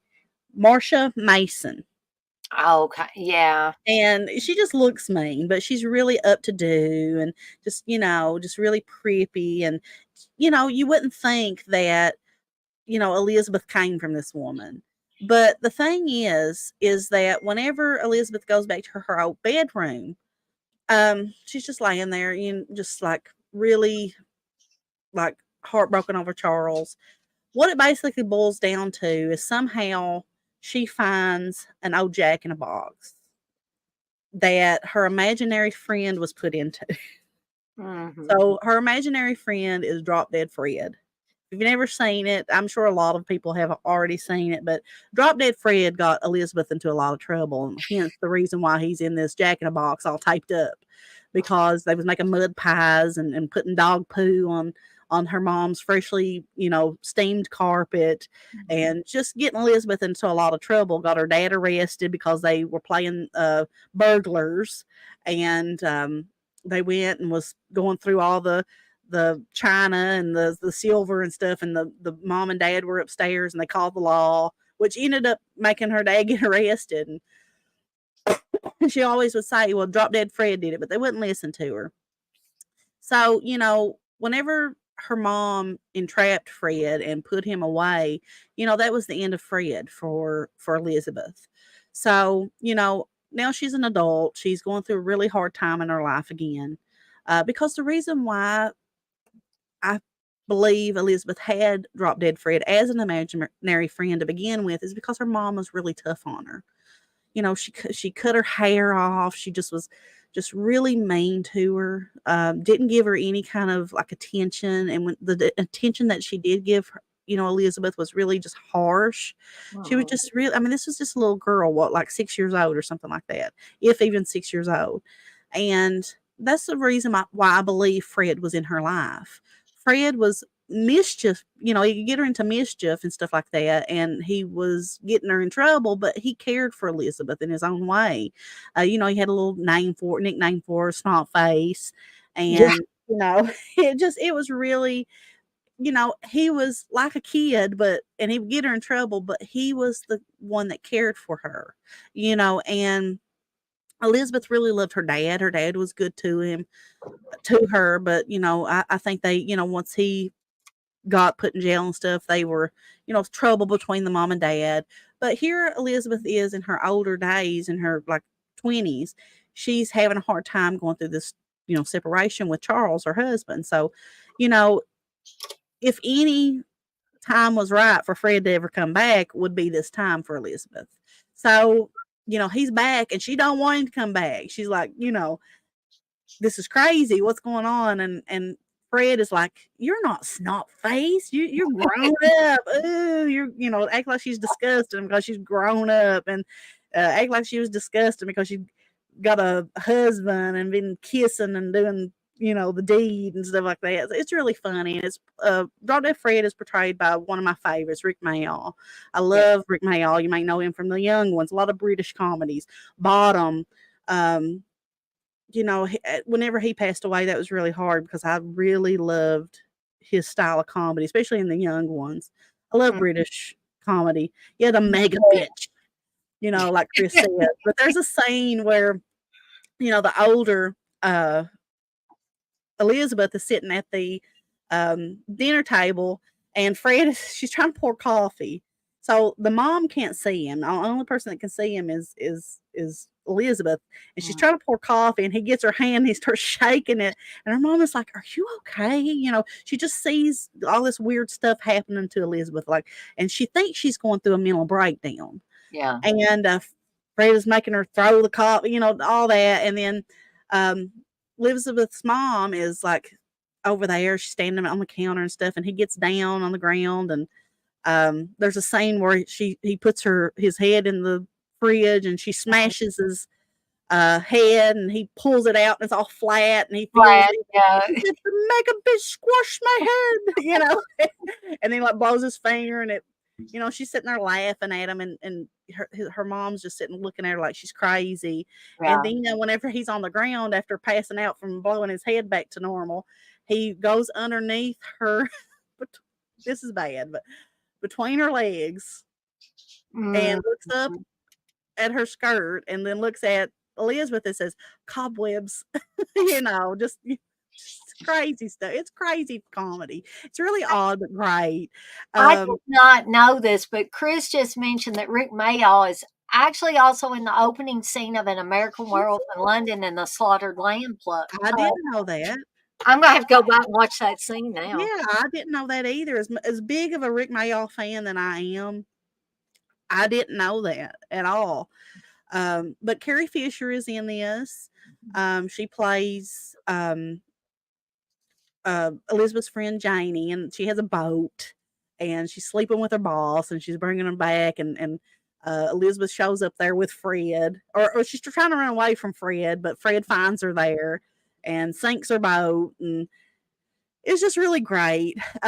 She's got a childhood friend who she's recently rediscovered, and that guy's name is, let me see, I know you would know him. He plays in a lot of stuff too. What was her name? What his name was? I can't remember his name. He's a guy that you would see in all kinds of stuff. Um, I hate looking for stuff. I hate not knowing things. Yeah, I Yeah. mean, I used to know a lot more than I do now. It's What like, was his name? Well, anyway, she got a childhood friend who she, reconnects with, and becomes, kind of intrigued by. And there's a scene where it just, the mischief just keeps on getting worse and worse and worse because, Fred's getting mad at her because she won't speak to him. She's mad at him, so she's ignoring him, and he don't like it. right, So he's like making her go freak out in public and stuff. It looks like she's freaking out, but she's actually thinks that she's, you know, doing this to Fred, but to everybody else, they see just somebody going crazy. And there's a scene where, because there's this big ball that her ex-husband or her husband's going to be at, and she's trying to go and impress him. And there's a scene I always loved where they're in the like dress center of this store, and she's trying to pick out a dress, a evening gown for this ball that she's going to go to, and she picks out this like purple looking dress, and she's like, "Oh, this is nice," and he goes, "Yeah, it looks like a big bruise." And, it's funny. It's childish humor, but adult humor too, and it's really funny. So um I love it. If you've never seen it, I highly suggest it. I don't want to give it all away, but you really just have to watch it to love it. And it's got a I cry at the end. I always do. I don't know why. But like I said, the moment that I seen it, fell in love with it. And it quickly became one of my favorite movies. And I love Drop Dead Fred. I love Rick Mayall. He actually had an accident um, in his older years where he hit his head riding a motor scooter, I think, and it gave him epilepsy. So he ended up passing away years after that. I think Um, I saw 2014 is was when that he. when he died? But I love Rick Mayall. The young ones is all I love his character. That if you've never watched, I love British Need to comedy. watch. I need to watch the young ones because I've heard a lot of great things Love about. it. I love it. And just he's just a really funny guy, Mhm. especially as Drop Dead Fred. To me, that's his best role. Mhm. He really, I fell in love with him though. I was he was a crush. Drop Dead Fred was a crush. I was little, I was He's crushed one on of those, like Ted Raimi for me, like him. one of those lovable kind of goofy Yeah. guys, but you just Oh, I love him. fall in love with them. Yeah, and there's like a scene where because her mom's trying to get her help, and the thing that makes because she takes her to a child psychologist, a Mhm. child psychologist, and they walk into this place, and all these kids are in there. She's the only adult there, and a mom actually thinks that she's bringing looks at Elizabeth and thinks that she's actually there with her child. She says, "No, I'm here for myself." But all these kids are around, and Fred is looking at them, and he sees all of his friends because all the kids or have their imaginary friends in there. There's one that's got this like Velcro. I think his name's Velcro Head, and Namby Pamby, and there's one I think like Go to Hell Herman, and it's just so funny. And they all see each other. But then whenever she comes out, because Fred is out there, talking with his friends, playing with his friends. Whenever Elizabeth comes out, she's got the green peel, and he Yeah, doesn't know what the green peel is, but they're like, "No, you don't want the green peel." He said, "Do you remember somebody?" And they mentioned like an imaginary friend's name. I can't remember what. And they said, "Well, that's what happened to him. The green peel, made him go away." And it gets really emotional, and you see a side of Fred because in the end, he's just wanting to protect her from that sleaze bag Charles. yeah. That's what he's wanting to do because he loves her. And but yeah, if you've not seen it, watch it. I highly, highly suggest it. It's one I need to revisit Yeah. because I remember loving that movie, absolutely loving it. And I share Candace's love of British comedy. Yes. I kind of credit my brother for really getting me into it because my brother, I don't know if he does much anymore, but he used to love Monty Python movies. Yeah. Chris And loves Monty Python. I remember and Steve likes Monty Python, Yeah. I think. But I remember my brother going around and going, sharp, pointy teeth, talking about Monty Python movies. Well, And I just remember him doing that. Chris loves Monty Python. Now, as a kid, I had a black and white TV in my room. I spent a lot of time in my room, and it only had a few channels. And one of the channels was KET, which is our PBS, Public Broadcasting Right. Channel in Kentucky. And they played a lot of British, TV, Faulty Towers, Keeping Up Appearances, all that good stuff, Mr. Bean, all that stuff. So I fell in love with that stuff early on. And the young ones, I watched it on there and stuff. So I probably even knew who he was before I even watched Drop Dead Fred, which this was 91. I was very young. I was born in 86, so I wasn't very old. Right. And so I love British comedy. I always did. And I think that's why I like that Bridgerton so much. And I think that's why, I love Peter Sellers Yeah, as I an like Peter actor. Sellers. Now, I heard that Peter Sellers had a very violent temper. Really? And yeah, which is strange because you would never guess it from watching him on the movies he was on. But yeah, I heard that he treated women very badly. He Mm, was that's abusive not to good. women. He had an explosive temper. I think he was married several times. But as far as an actor, that dude was comedy gold as an actor. I love watching Peter Sellers. Now Peter Sellers plays in the, Pink Panther, right? Hmm. I thought so, yeah. Inspector Clouseau or Yeah. whatever the guy's name is in that. And he was also in one of my favorite movies, a movie that Steve says he never wants to watch again, The Magic Christian, which I need to do a Oh, yeah. watch That's got along. George Harrison in it, right? Well, Or he funded it.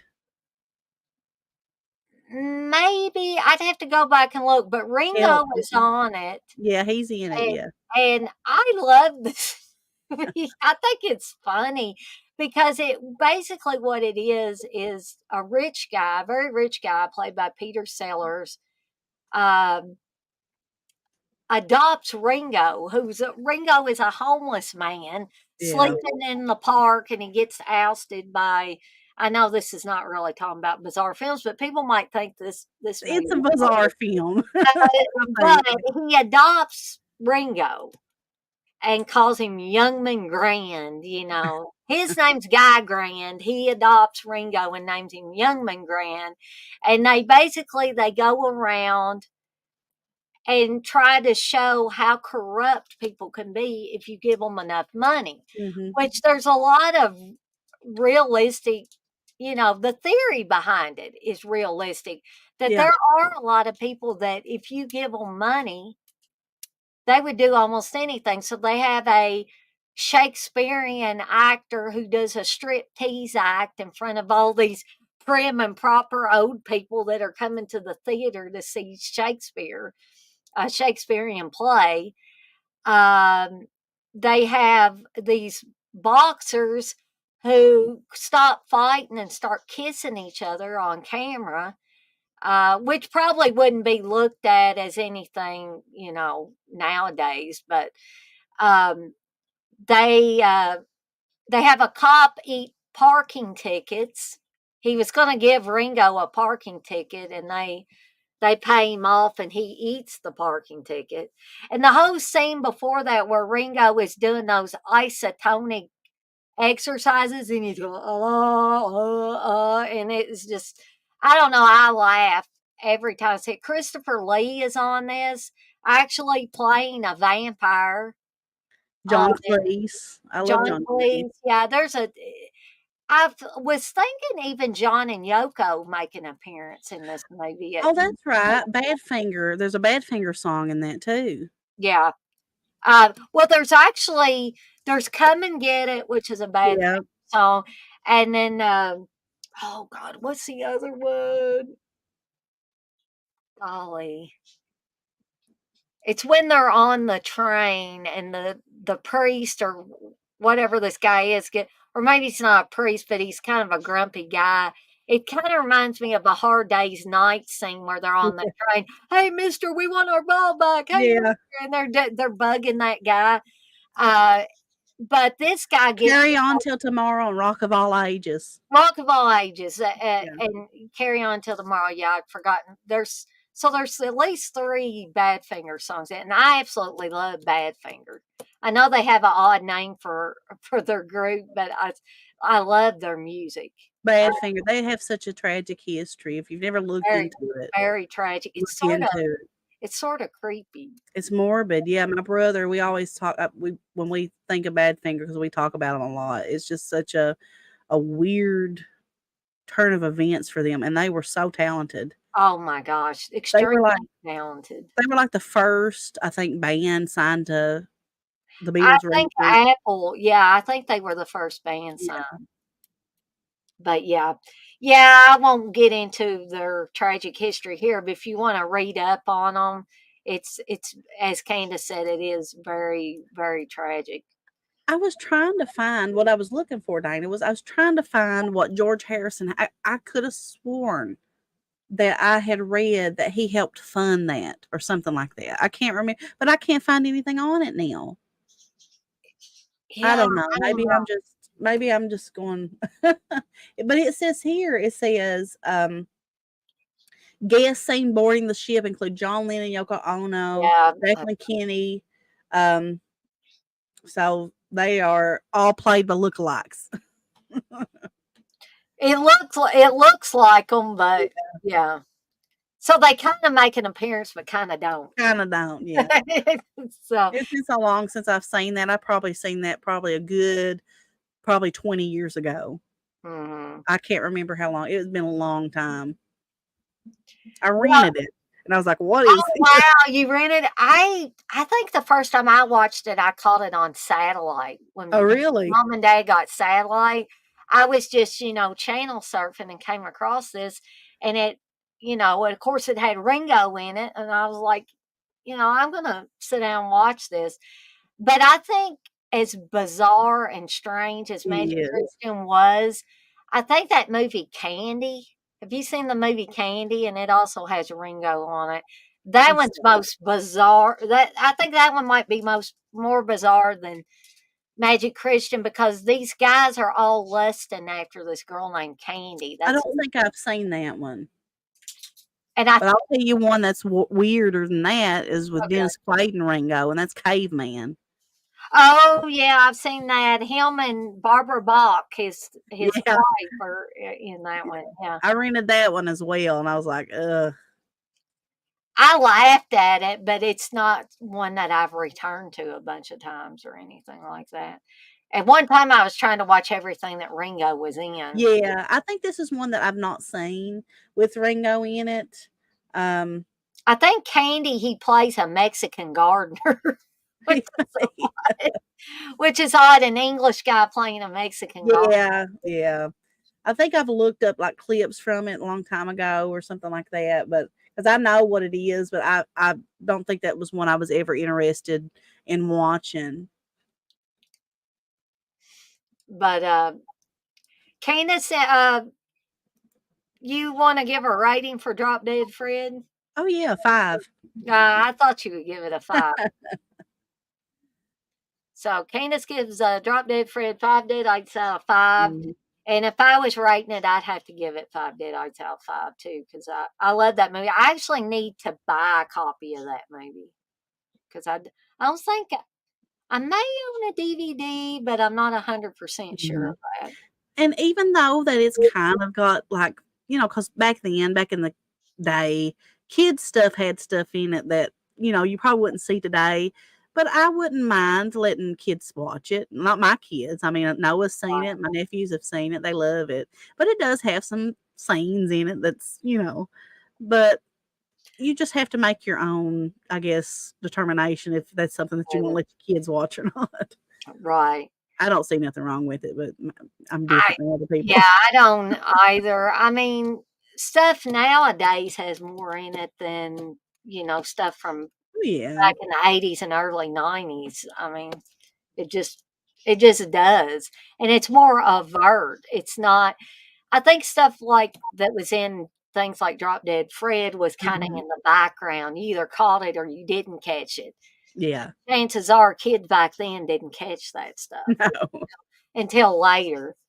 Um, but, I guess I'll move on to my next one, which is a Beatles film, and it's Oh, not one of the early ones, it's one of the later ones, and the weird ones. I can guarantee that drugs were involved in this It's the but one I'm thinking you're gonna say. I guarantee that it I still like it, though, still get some enjoyment out of it, and that is Magical Mystery Tour. Yeah, that's what I thought you was gonna say. I And one of the most and I bet Candace remembers this scene, the spaghetti scene, where where I think it's John Lennon is talking about this dream that he had. Yeah. And these people are eating enormous plates of spaghetti. And that thing that John Lennon keeps doing with his eyes, it's like he had to have been on. They all had to be hiring kites making I this. woulda likened this movie to that Monkeys movie, Head. That's how Yeah, bizarre it is. exactly. I've seen it a few times back in the day, back in the probably late '90s or something like that, and I remember when I first watched it, I was like, "Well, this is crazy." But as I've not seen it in that long, so I can't remember a whole lot about it, but what I remember of it, it was it was pretty weird. Well, and when they're doing I Am the Walrus Yeah. and stuff. I don't know why, but something about that scene where they're dressed up and singing, I am the walrus. Yeah. And, and I just something about that whole song and the whole presentation of it in Magical Mystery Tour creeps me out. I don't I know why love I can that. put my finger on it. Yeah, I love it when they're dressed up and stuff like that. That was one of my because Magical Mystery Tour is one of my favorite Beatles albums. Uh, Yeah, yeah, it's definitely most definitely. Um, but I don't know. I always liked it when they, but it is creepy. I understand what There's where you're some coming kind of from. creepy vibe to that whole scene. Not saying I don't like the song. I'm not saying I don't like that they're dressed up, but there's something I don't know. They did something to John Lennon's voice on that. Yeah. It was dreamlike. It was It's got a like a it's like he's speaking into like one of those like mics that kind like a bullhorn or something. It's kind of yeah, what it sounds like to me. But exactly. his voice is a little bit like distorted a little, not distorted, but it's like there's something there. And if you've never seen Jim Carrey's cover of that, look it up on YouTube. He does a I'll, fantastic job of I'll that. have to check that out because I Mhm. haven't seen it. But basically, what it is a magical mystery tour. All Yeah. these people get on a bus. Yeah. This is probably one of the most simple plots there Yeah. could ever be. All these people, these English people, get on a bus and they go on a tour. They go on the magical mystery tour, and all these bizarre things happen Yeah. along the way. And I mean, that is the story of this movie. I don't know if you felt this way, but I was so into A Hard Day's Night and Help. Those were my favorites of all Mhm. time. Me And I know those front ones and backwards. When I finally watched Magical Mystery Tour, I was disappointed. I don't know why. I was too after watching Hard Day's Night, Yeah. after watching Help. I guess I was expecting more of the same, and boy, did they switch gears with this Yeah. movie.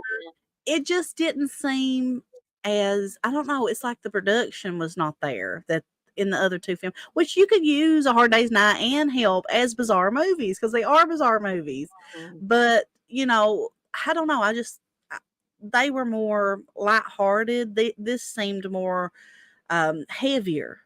Yeah, Do you feel that definitely. way when you watched it? Yeah, I yeah. actually need to watch it again. I've not watched it in years now. I watch clips from it on, YouTube when I'm listening to the songs and stuff. But it's been a really long time since I've actually sit down and watched the movie. Like I said, I've watched it like twice. I believe Mhm. is how many times I've watched it, and I remember just not. I don't know. It was just something about it. I love the album. I love the album. To me, it's one of the Beatles' greatest albums. They definitely were on LSD or something like that whenever they But made that album.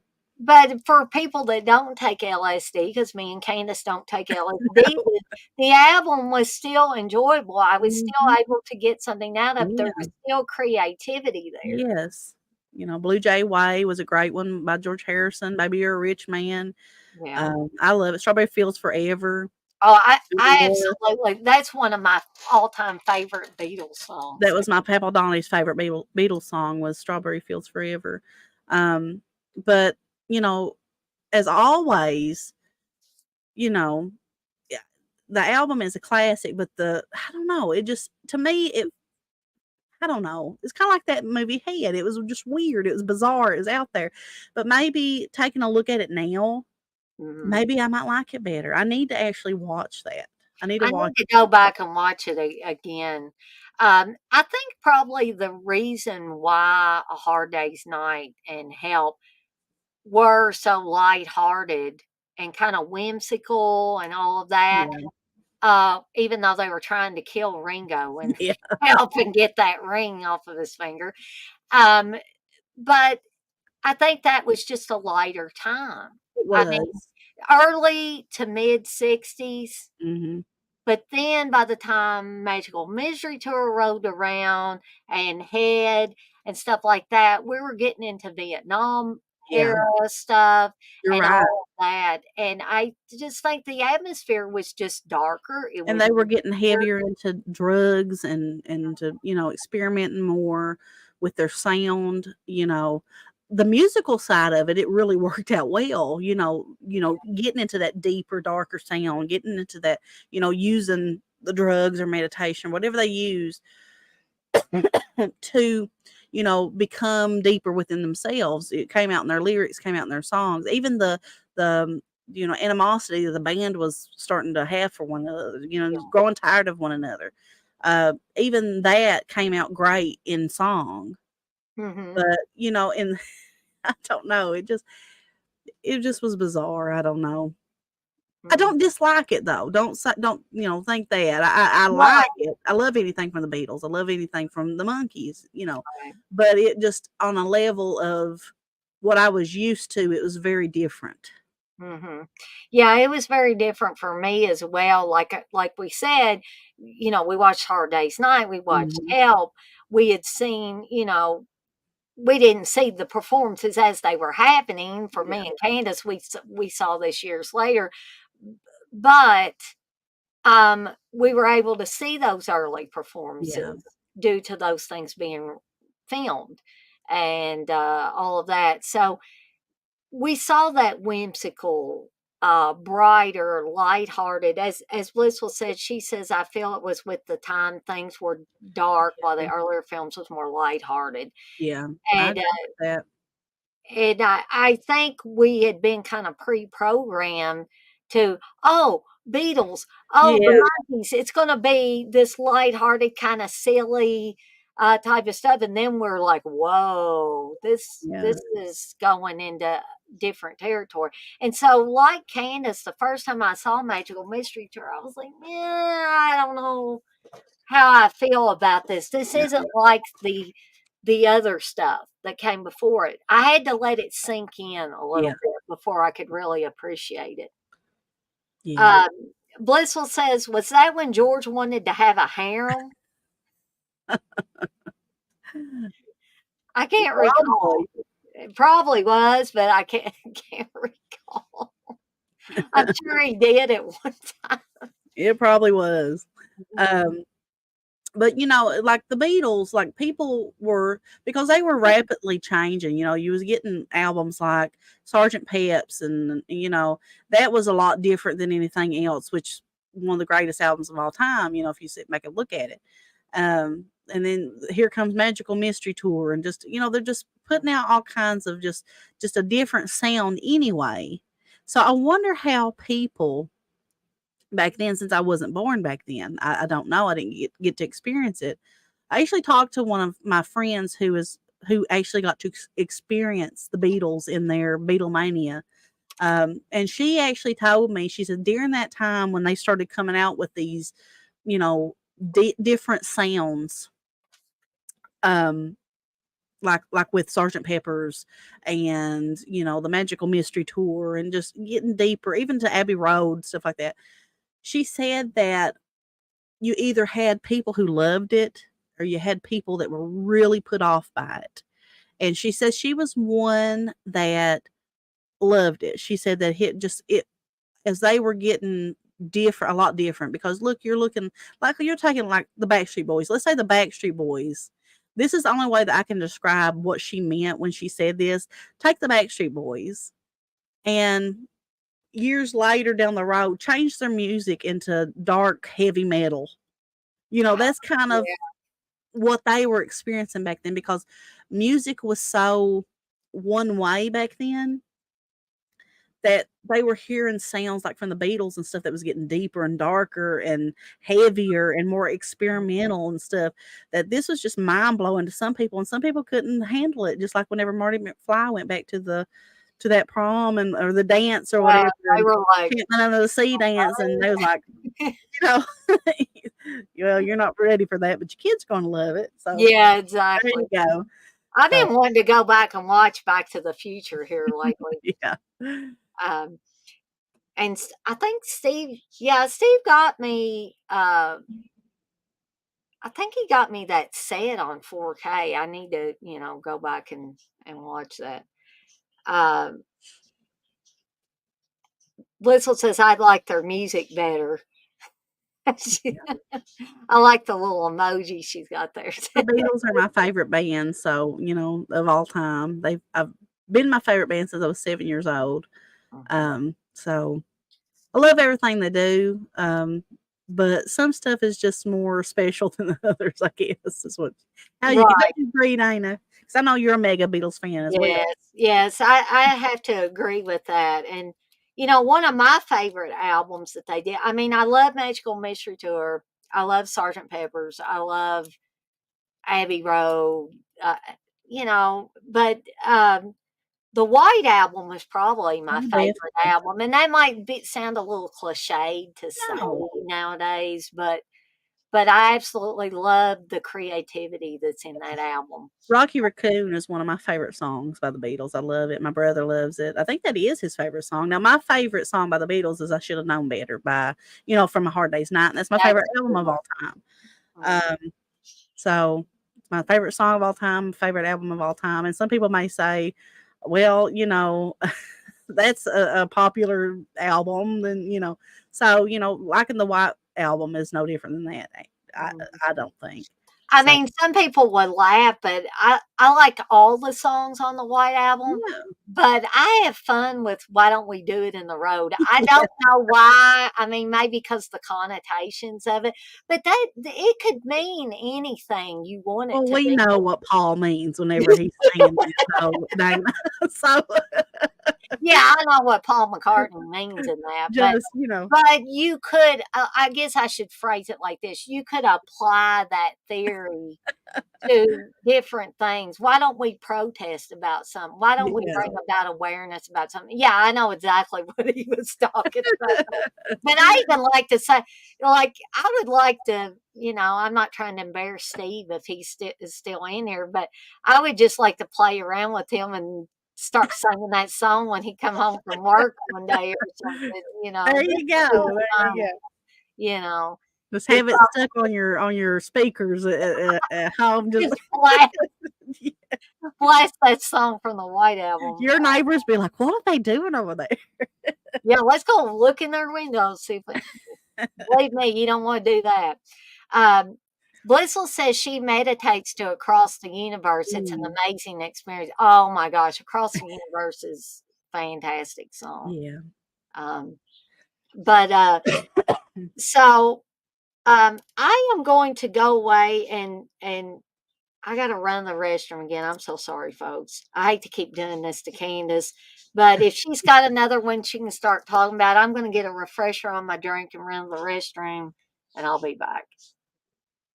Well, I'll wait until Dana comes back because I think the next one I wanna talk about is one that she may actually have, maybe not, but I know it's one that she knows well, so I'll wait till she comes back, but, um, I see that you're not a Backstreet Boys fan, Blissful, that's okay.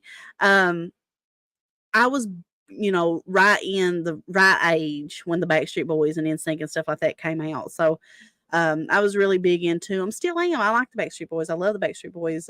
Me and Chris actually went, and seen them with New Kids on the Block, which when I was a kid, like I said, I was born in '86, so I was born into that New Kids on the Block era, and they were really big. And around 91 or so, I guess, is when the dolls came out, and I got the New Kids on the Block dolls, and I had the sleeping bags and the posters on my wall, and the bedding and gowns and all that stuff. So I was really into New Kids on the Block. So whenever um, the Backstreet Boys and like NSYNC came out, I was really into them. But back then, I don't know how it is now, but when all these boy groups came out, you either were a huge Backstreet Boys fan or you were a huge NSYNC fan and not the other. I mean, there were some kids that liked both, and there were some kids that didn't even pick NSYNC or Backstreet Boys. They were picking these like smaller groups like 98 Degrees or people like that. But I just loved the Backstreet Boys more. So I was on team BSB. So when I got to go to the New Kids on the Block and the Backstreet Boys concert, because I didn't get to go to one as a kid, um, it was like I was living that childhood dream. Like I was really huge into the Backstreet Boys. So, and New Kids on the Block when I was younger, and they put on a great show. And even Chris loved it. It was awesome. It was just a wonderful. I think it was like 8 rows back. So it was a really great show, and they put on a really good performance. Um, but, they're not for everybody. Some people, think of boy bands. They like, I don't like boy bands. But if you think about the Beatles, they were kind of like one of the original boy bands. So, but just a different type of music. But yeah, I love the Backstreet Boys. I miss that time back then because I was really into like Spice Girls and stuff too.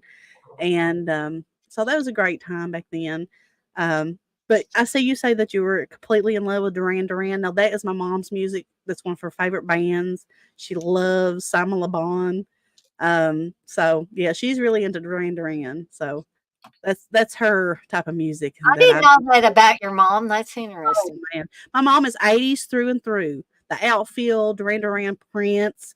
Oh, Wow. she loves them. Air Supply, Journey, Foreigner, all those bands. She's that's her type of music. She told me the other day. She said, Candace, if something ever happens to me, play them 80s songs and I'll be right there with you. She said, play the Outfield.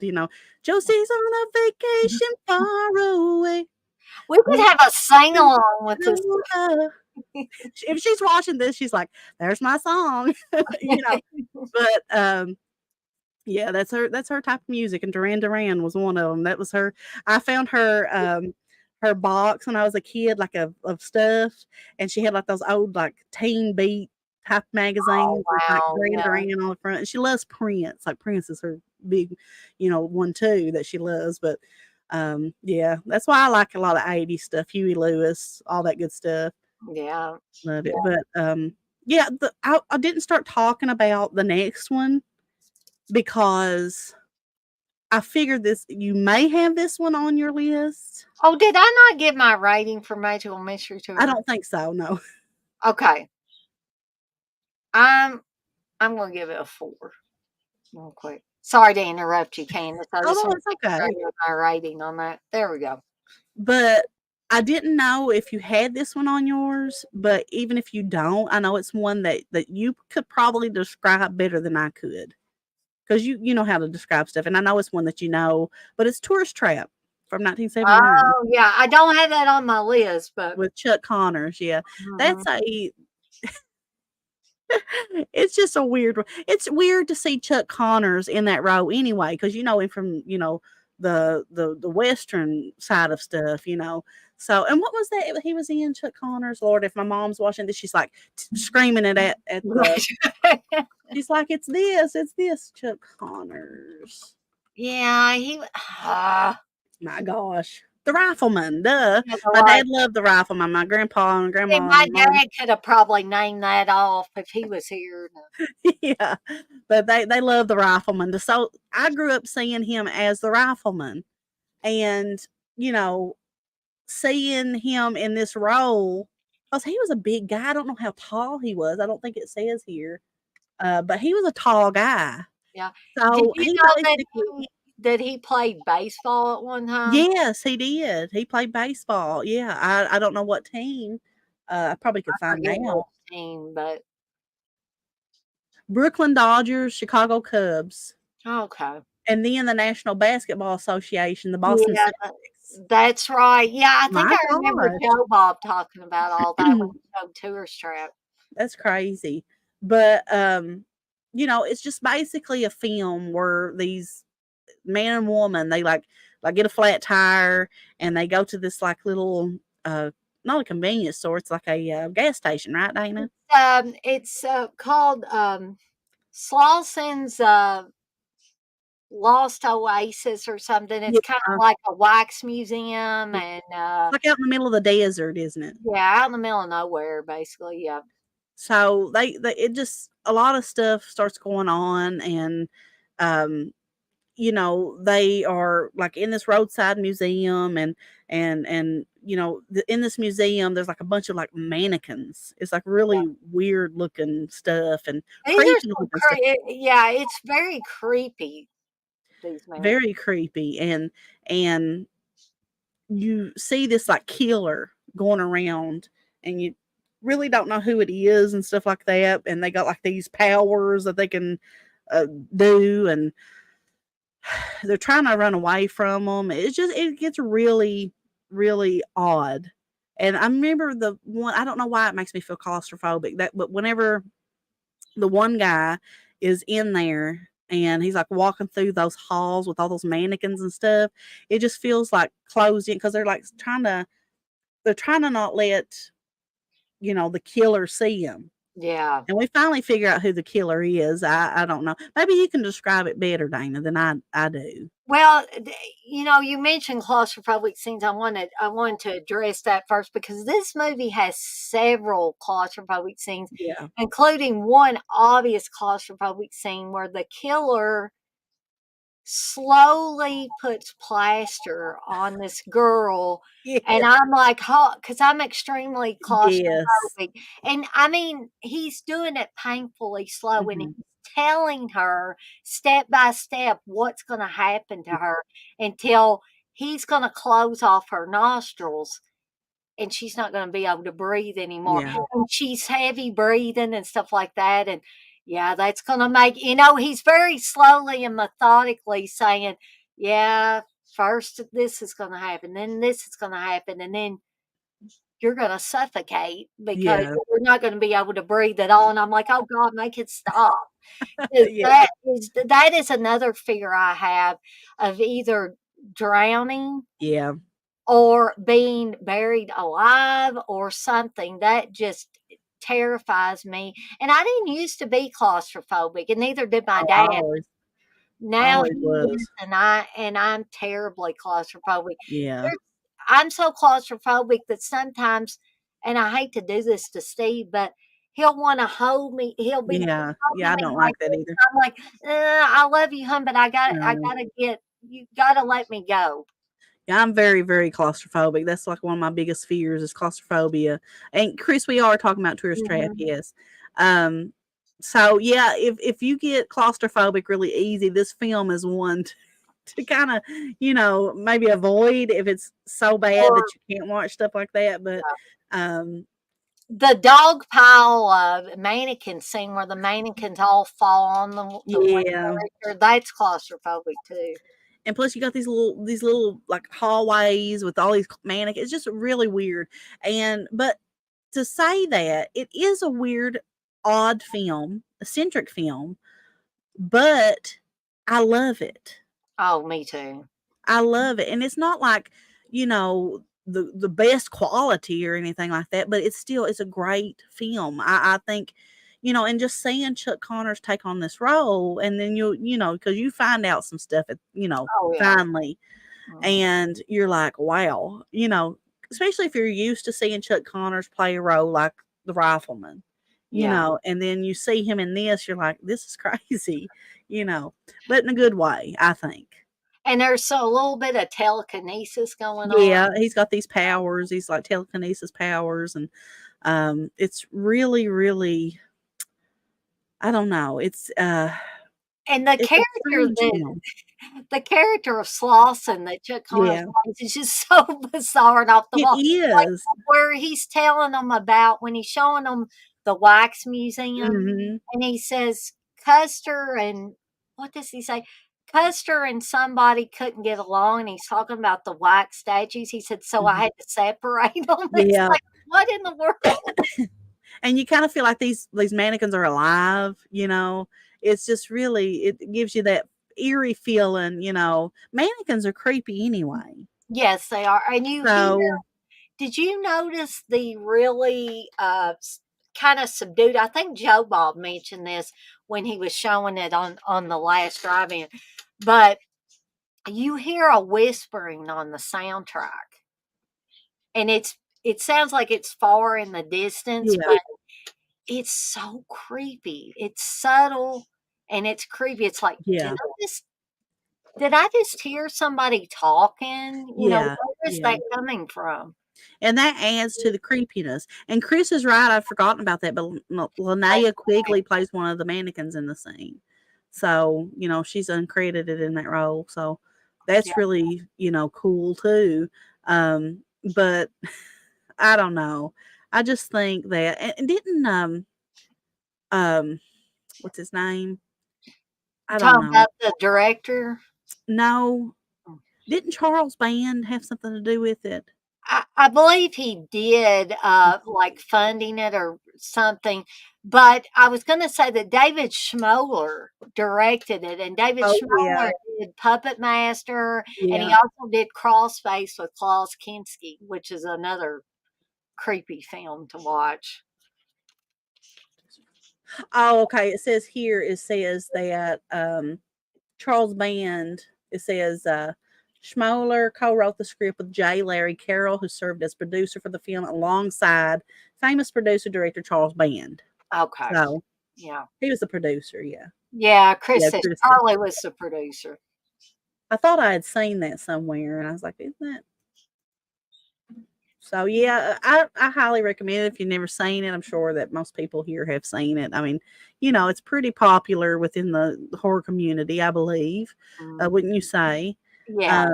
Definitely. So if you've never seen it, go watch it. It's an interesting, unique movie, or Yeah. it's Because out it's there. not, you know, I'm kind of reminded like not, it's not very like extremely similar to Tourist Trap, but if you watch House of a Thousand Corpses, Yeah, or like that. those beginning scenes where they Mhm. go to the museum and about Dr. Satan, like they Yeah, yell, yeah. yell out, and Captain Spaulding is there in the clown makeup, and he's telling them all about this stuff. I don't know. There's a similar vibe. Well, talking about vibes, Dana, and you're going to look at me and you're like, well, you're really pushing it, Candace, but I don't know why. Okay, I mean, everybody gets different vibes from different movies and are reminded of things, in their own way, even if it don't make sense to somebody else. And I don't know why, but I remember the first time watching Tourist Trap, and I've never been able to get it out of my mind. For some reason, Motel Hell always comes into my mind. I don't know why. I could see that. I honestly could see that. Now Yeah, that you bring there's that up. something about it, I can't place what it is, but Mhm. I don't know if it's like the same kind of vibe it gives I off, think or it's a similar style for me. maybe, or where it has to do with like maybe a gas station, or something to do. I don't know. I really don't know what it is Some that kind of it's roadside. like a roadside, yeah, kind of like that. I don't know why. I just always No, I don't think that's crazy because I or love Motel Hell. I love Motel Hell too. That was one of the first, horror movies outside of Jason, or the Friday 13th, or the Halloween films. That was one of the first movies I remember watching as a kid. And My mom always liked that one, and another one that I used to watch with my mom was Mountaintop Motel Massacre. I don't yeah, I've seen that one a long time ago. Chris showed me that one. I had never seen it before, but when we first started dating, that was one of the first movies that we watched together. But Motel Hell, oddly enough, since my mom's not a horror fan, that I actually watched it with her. So, I mentioned it to her the other day. She's like, "Oh, I remember that movie. Their tongues and you know." You know But what I would love to do, Candace, since you like Motel Hell so well? I would love to have a watch along, a yeah, I rewind would definitely. watch It's been along. a long time since I've seen it, so I would love to get on that.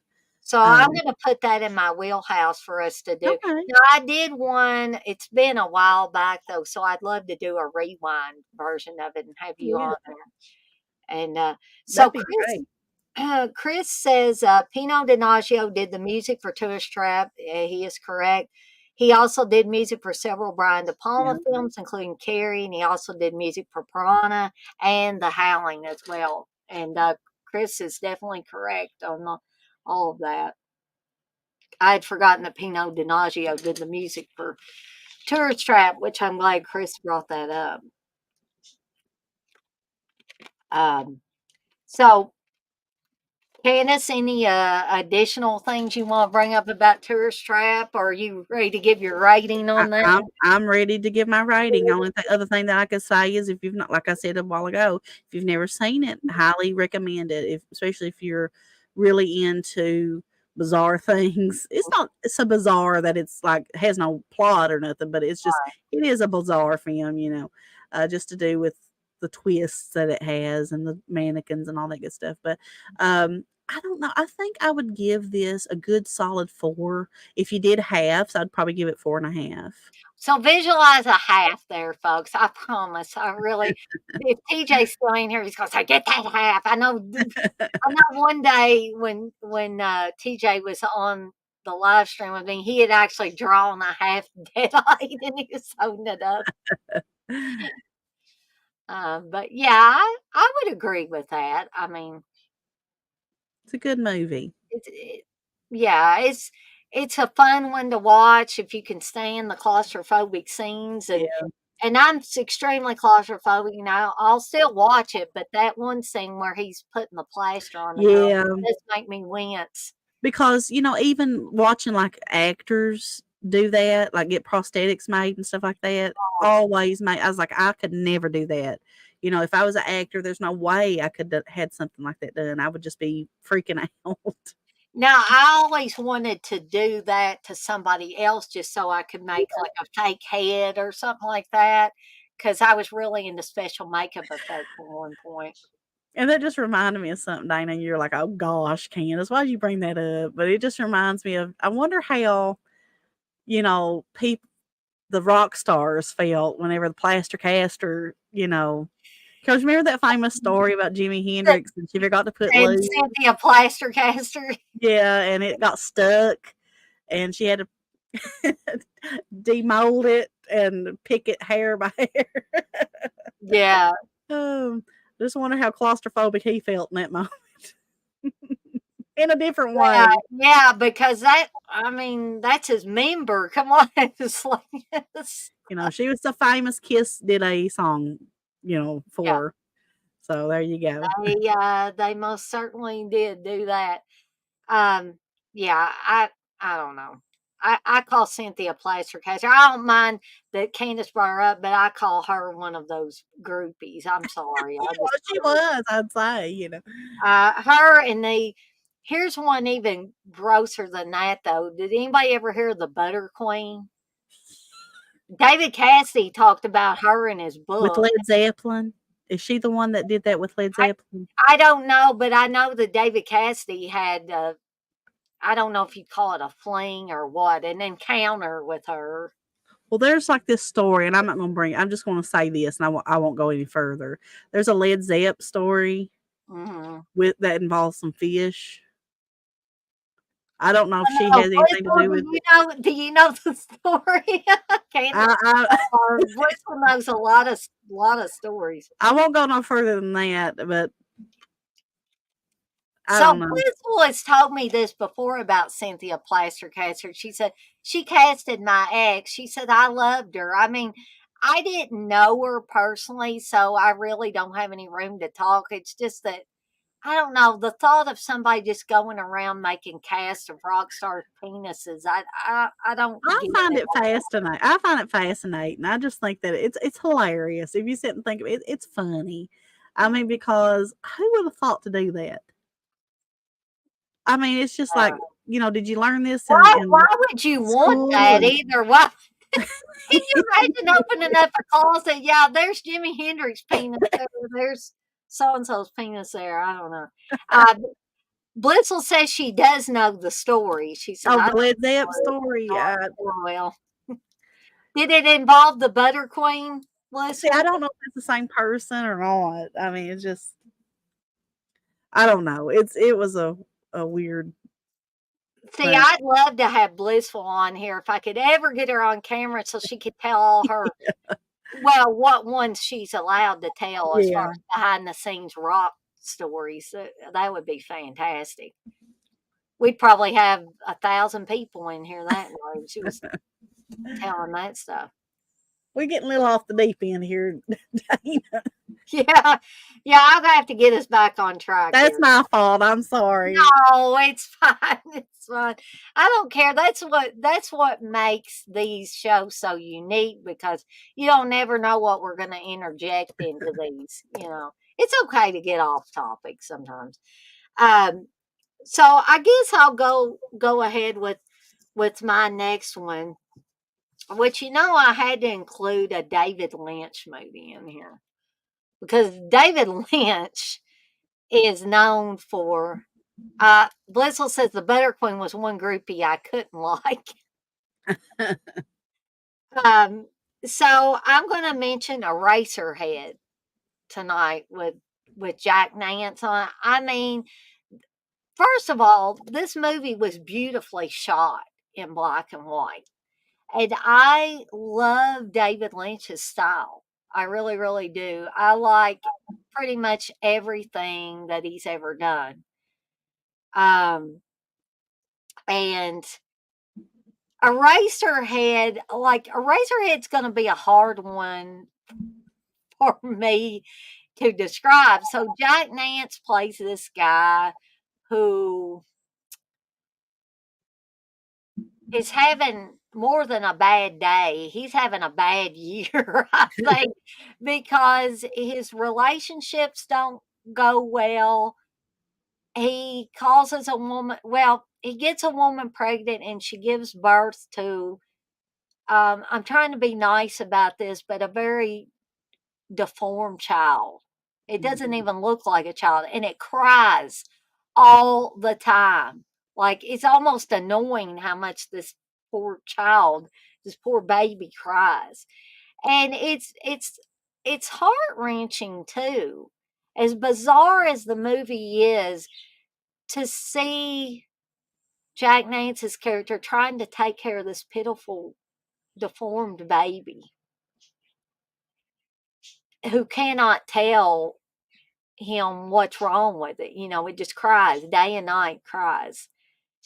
And I think there is one point where he considers, just killing the child and just to put it out of its misery and to get it to stop crying and all of that. And it's just, when you look at it, it's a very sad, depressing movie at times. But it's just so bizarre the way David Lynch adds that element of bizarre into everything he does. I even watched some short films by David Lynch, and it's just called The Short Films of David Lynch. And you talk about bizarre. This stuff was even more bizarre than Eraserhead. It was more bizarre than Twin Peaks. Yeah. It was more bizarre than anything else he's done. And it was, these things were so short that by the time you tried to get a handle on what exactly is David Lynch trying to do with this, one short was over and it was moving into another one. But Eraserhead is one that I haven't rewatched for a while, but I'd like to go back and watch it again. It has a very industrial atmosphere to it. And by industrial, I mean there's a lot of big city buildings, there's a lot of pollution, there's a lot of all of that mixed into this. And we're kind of led to believe that the way we've junked up our world and polluted our world is why this child came out the way Yeah. it did. And that it wasn't Jack Nance's fault. It wasn't the woman he was with. It wasn't their fault, although their chromosomes may have become mutated because of all the pollution and stuff in the air, the garbage on the ground, all of that. And this is one that I would not call a horror film. I don't know really what you would call it. What, Candice, you've seen Eraserhead, right? It's one of those films that I always had, like, in my, like, queue to watch, because the cover is if it's him, he's got the big hair, Yeah. um, but I've never seen it. Okay. It was one I always like, because I remember asking Chris if he's ever seen it. I remember a while back I asked, "Have you ever seen Racerhead?" But I never got around to seeing it. No, I've never seen it before. I mean, I would recommend it to people. Um, I'm not going to say no. This is too weird. Don't watch it. But Candace did bring up the cover that's on it and the poster, which Yeah. has Jack Nance with that hair that looks like he stuck his finger in a light socket. I remember when I first seen that, for some reason, I thought it was Tim Robbins. It does kind of look like Tim Robbins. Yeah. Come to think of it. If they made a remake, they could have put Tim Robbins in it. His hair looks like that singer. What's his name? That was married to Julia Roberts. Oh my gosh, what's his name? Um, Oh, all of it. yeah, it does. No, Yeah. And I'm looking at the plot synopsis, and it's basically how I described it. And they list it as a fantasy horror on mm, IMDb, but Henry Spencer tries to survive his industrial environment, his angry girlfriend, and the unbearable screams of his newly born mutant child. And that's how this movie is described. But there is, there are so many very potent visuals in this movie that will stick in your head for some time to come, including, but not the least of which, is the mutant child. yeah. The mutant child, when I was looking back at a picture, looks strangely like ET Oh my in a gosh. way. So, yeah, but if you've not seen Eraserhead, I know some people, it might not be their cup of tea. They might say, dang, I don't want to watch some industrial environment, black and white film with Jack Nance and his mutant baby and stuff. But I would say give it a chance if you can. I Mhm. mean, don't go out and buy it, obviously. But if you can find it for free version to watch somewhere, I would say definitely give it a watch, especially if you've seen David Lynch's other stuff. If you've seen uh, Twin Peaks, for Yeah, instance, and enjoyed Twin Peaks, I think that you would get something out of Eraserhead. yeah. I remember it was actually suggested to me by someone when I first heard about it, and the way that they described it, which may be totally off key or not, right, but the way that they described it was as an artsy film.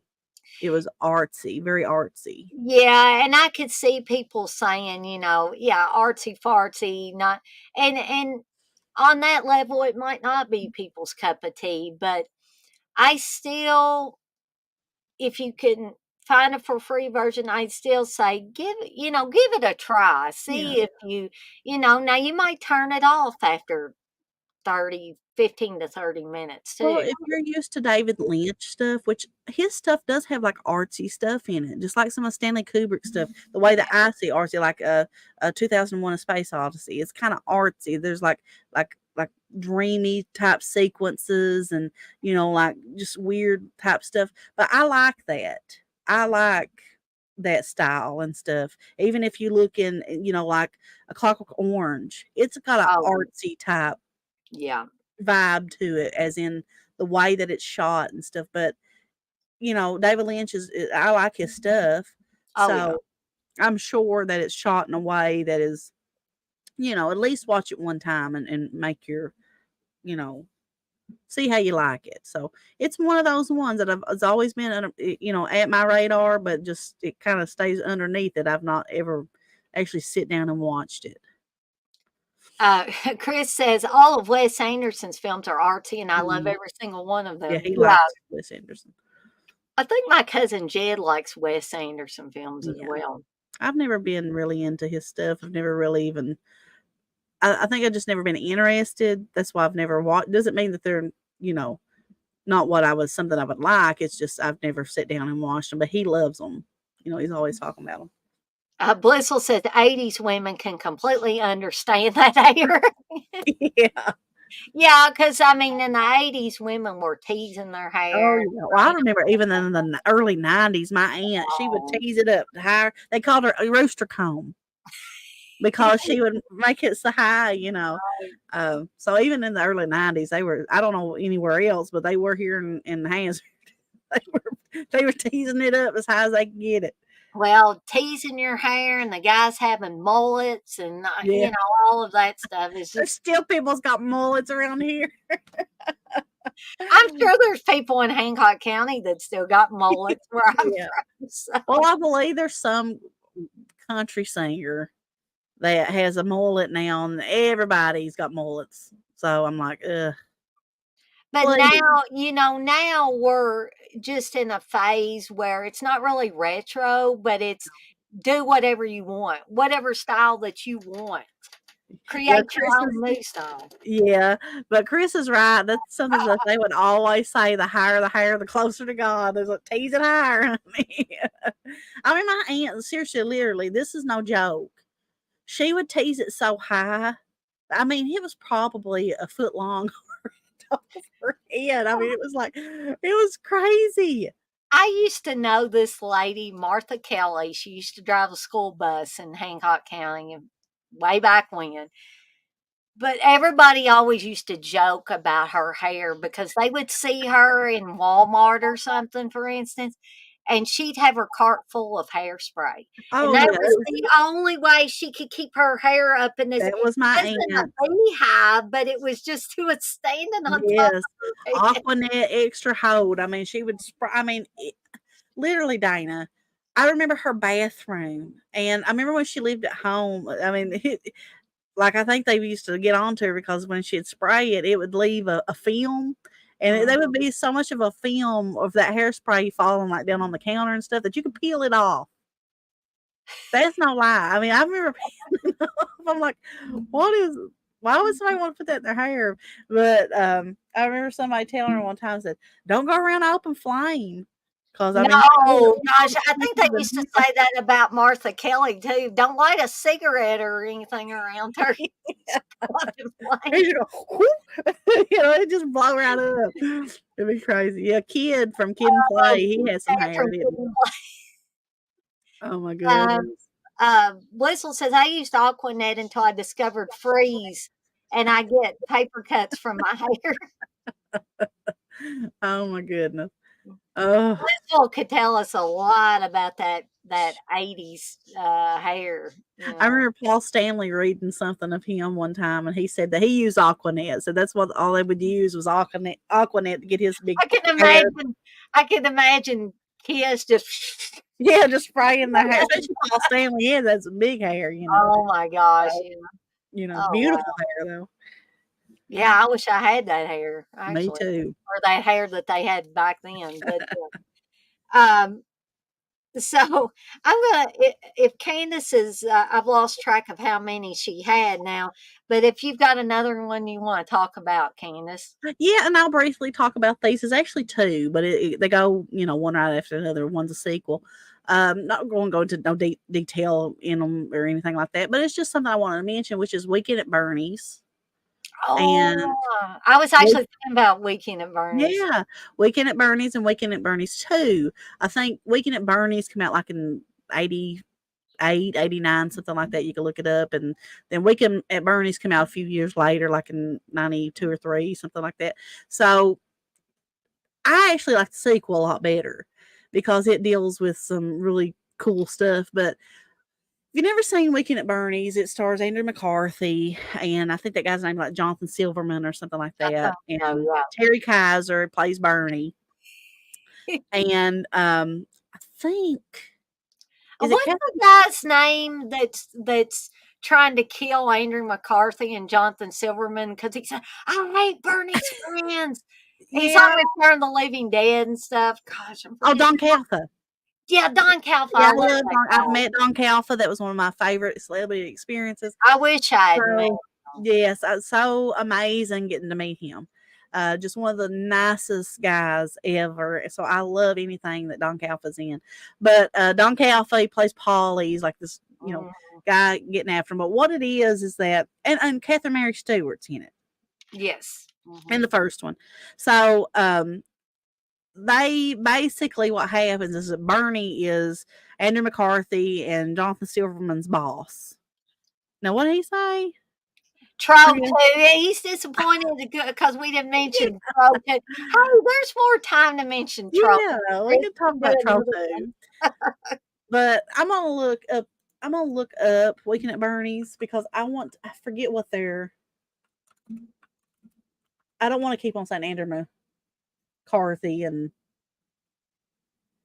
So Anthony McCarthy plays somebody named Larry and Richard. That's what their name was. So anyway, Andrew McCarthy plays a character named Larry, and then Jonathan Silverman plays a Richard. So what they do is they work for this guy named Bernie, Mhm. who's Terry Kaiser, and he's got like a mustache and stuff.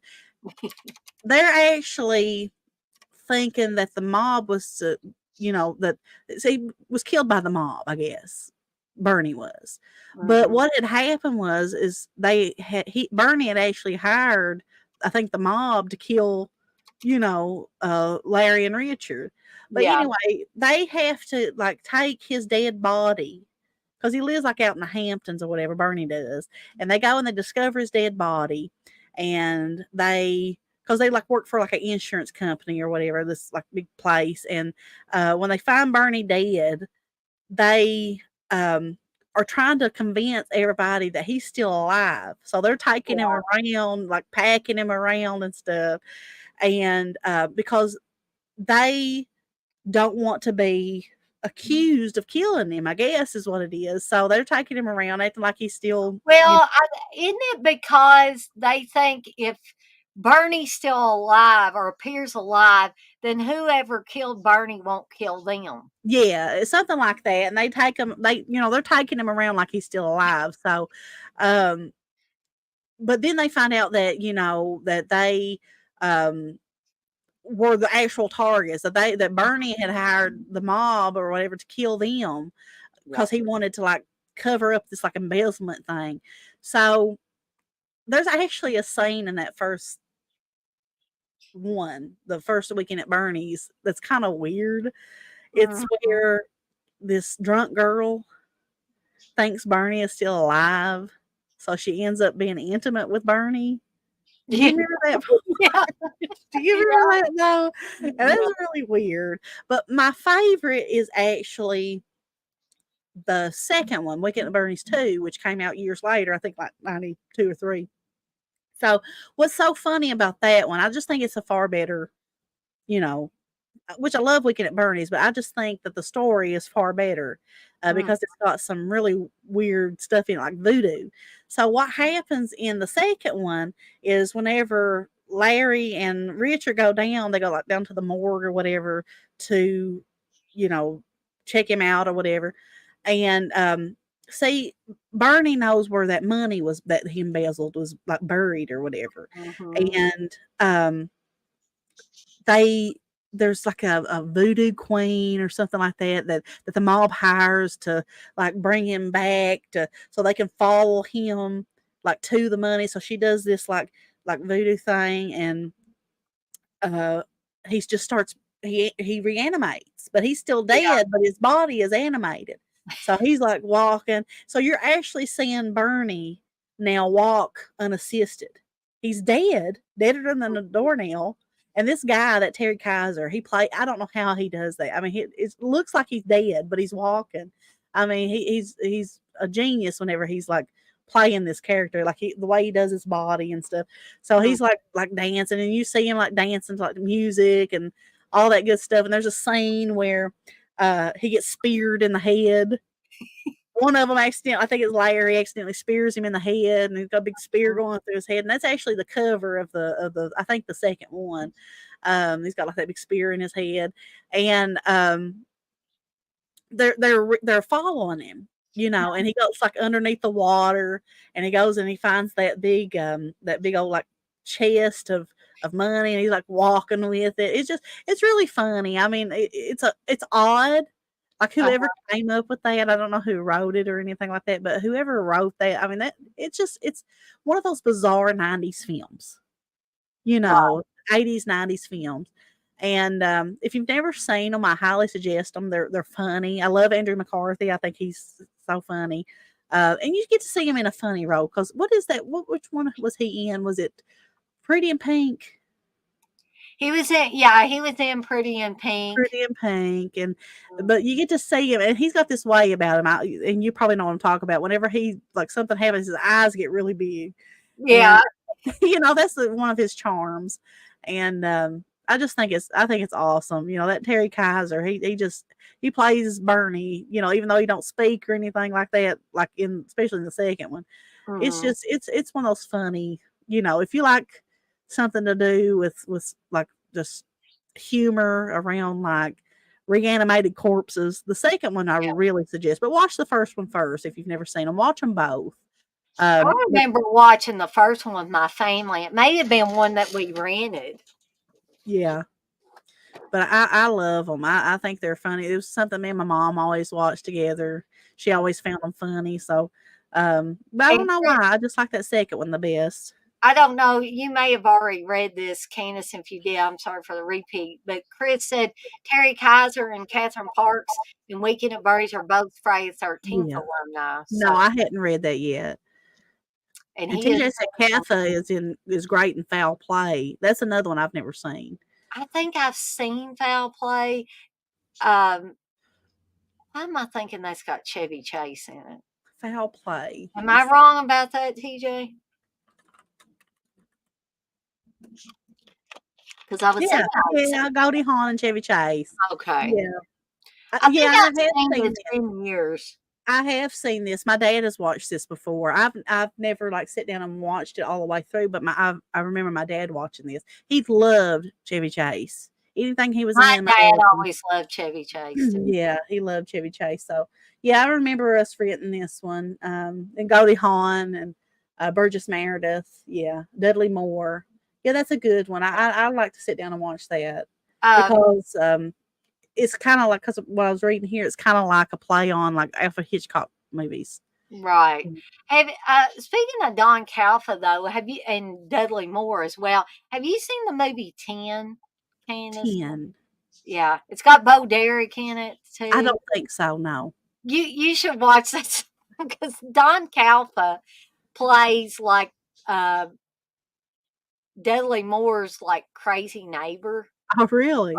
or his girlfriend's crazy neighbor. I think because I think Julie Andrews plays Dudley Moore's girlfriend, Oh, really? I and, love Julie Andrews. and it's it's a little more adult than some of the stuff Julie Andrews has Oh, been. really? It's called Yeah, 10.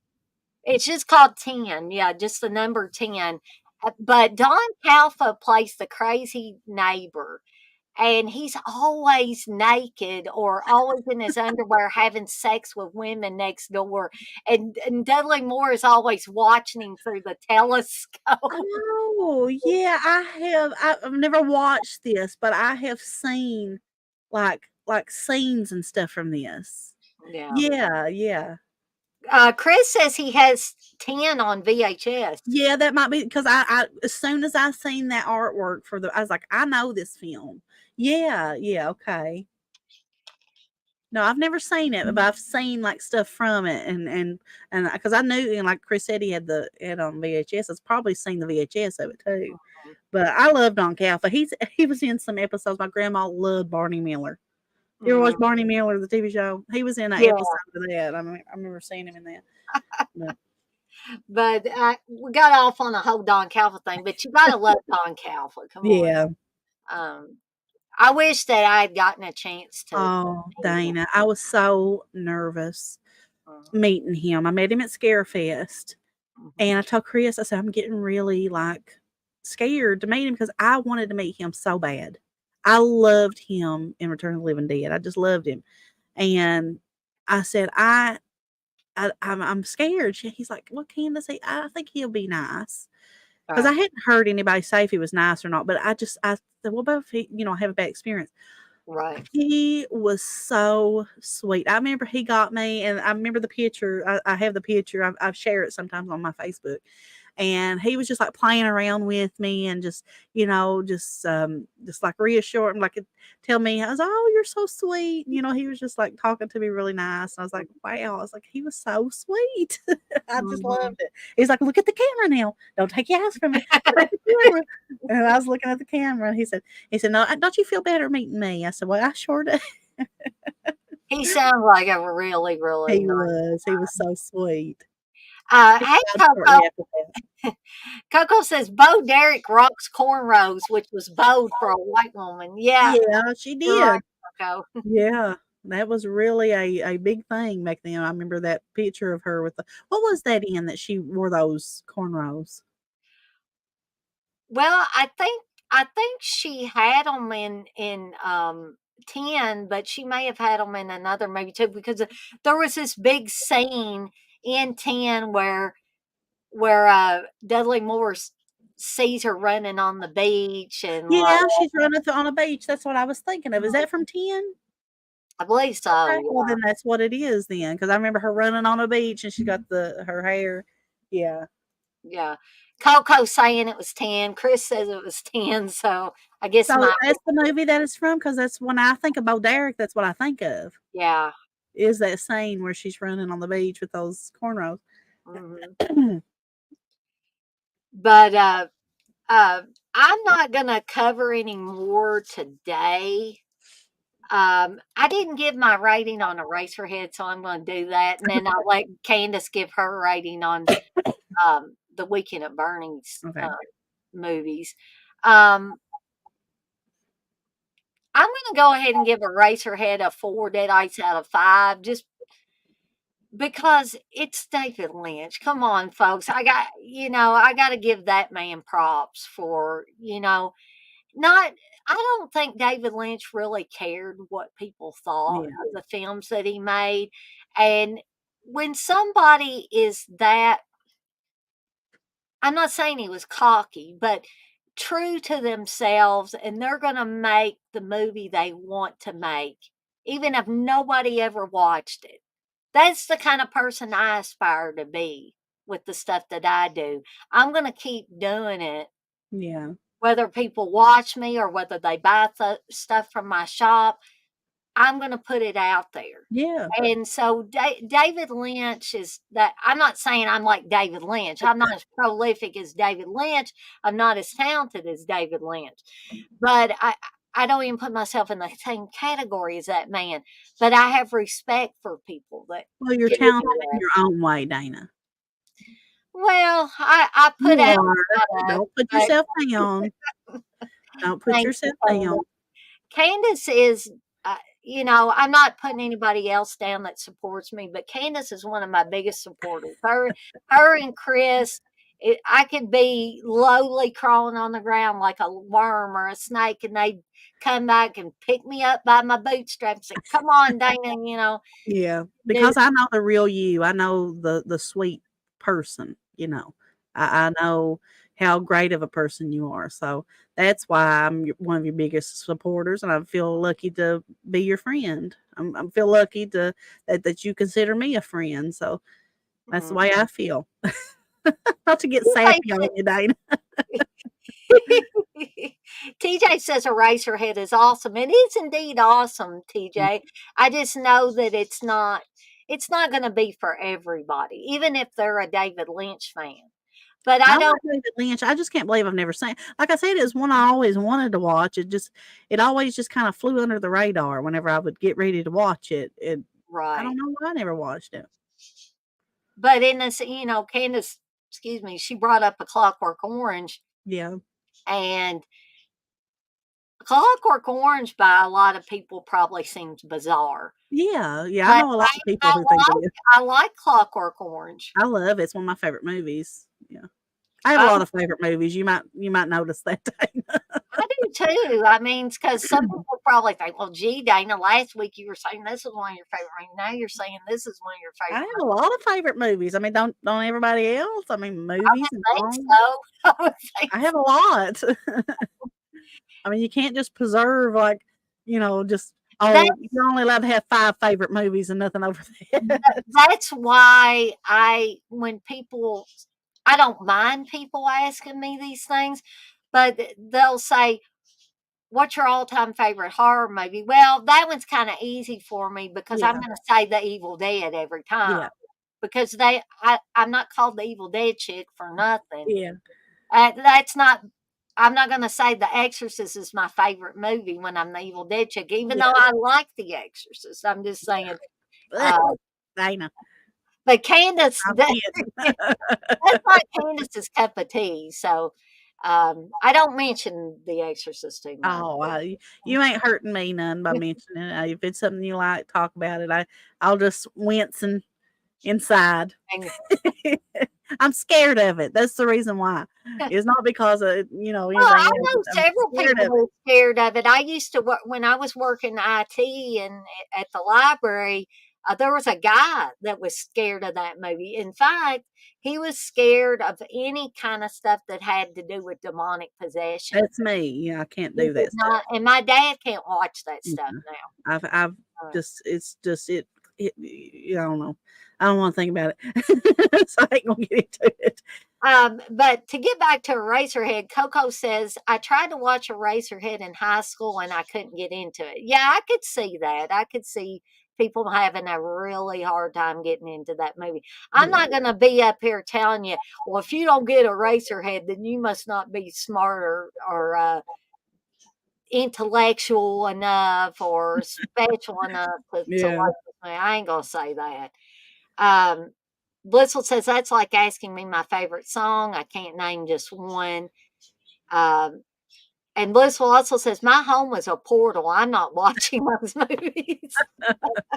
I don't think I would either if my home was like that. So Yeah, Blissful's told me about her home and about all the goings on in there. Um, but I'm going to turn it over to Candace too to give her ratings for the Weekend at Bernie's movie. well, the first one, I think I would give it probably about 3.5. 3.5. So y'all again visualize that half there for me. And the the second one probably a 4.5. Okay. So again, visualize a half. You can either cut the eyes off of Ash's dead eyed or you can cut the mouth part off, whichever one you We wanna. need just a little picture that we can put up just as half somewhere. You don't have to, just like another picture. I don't know if you can do that or not. Well, you know what's really lazy about me is I could make this and make that half and put that underneath there. I just haven't done it yet. Oh, I'm so bad about doing additional things. Um, I'm not going to keep talking about The Exorcist, but Chris did put something on here. He says, The Exorcist did not scare me. It was the first drive in movie I watched, and maybe I need to rewatch it. I just wasn't super interested. Well, just don't ask Candace to sit down and watch Oh, it with you. that scared me too. Because The Burbs is one of my top favorite Oh, films. yeah. And I remember as a kid, oh God, that scared me so bad. Every time that comes on, I'm like, ugh. And then it got me to where there's a point because I love Mr. Rogers. That was like one of the greatest things ever in my life is Mr. Rogers. It still is. I remember when Mr. Rogers, when I was little, I remember sometimes whenever Mr. Rogers would come on, I would picture Reagan because of the I'm Burbs. sorry, it's not funny. And I'm like, but I had to get that out of my head quick. I said, I'm not giving up, you know, uh, Mr. Rogers. So just keep that. And then I was scared in front of the TV one time whenever it flashed on there. So if my hair would have went white, it probably would have went white when I seen that. So Yeah. Or no, Candace would have turned out like Nancy in Nightmare on Elm Street. yeah, big white. Wakes up from a nightmare with this white streak in her Yeah. hair. Um, Coco says, I was actually in Kentucky when I first saw Oh, Weekend at Bernie's and loved it. I Yeah, love.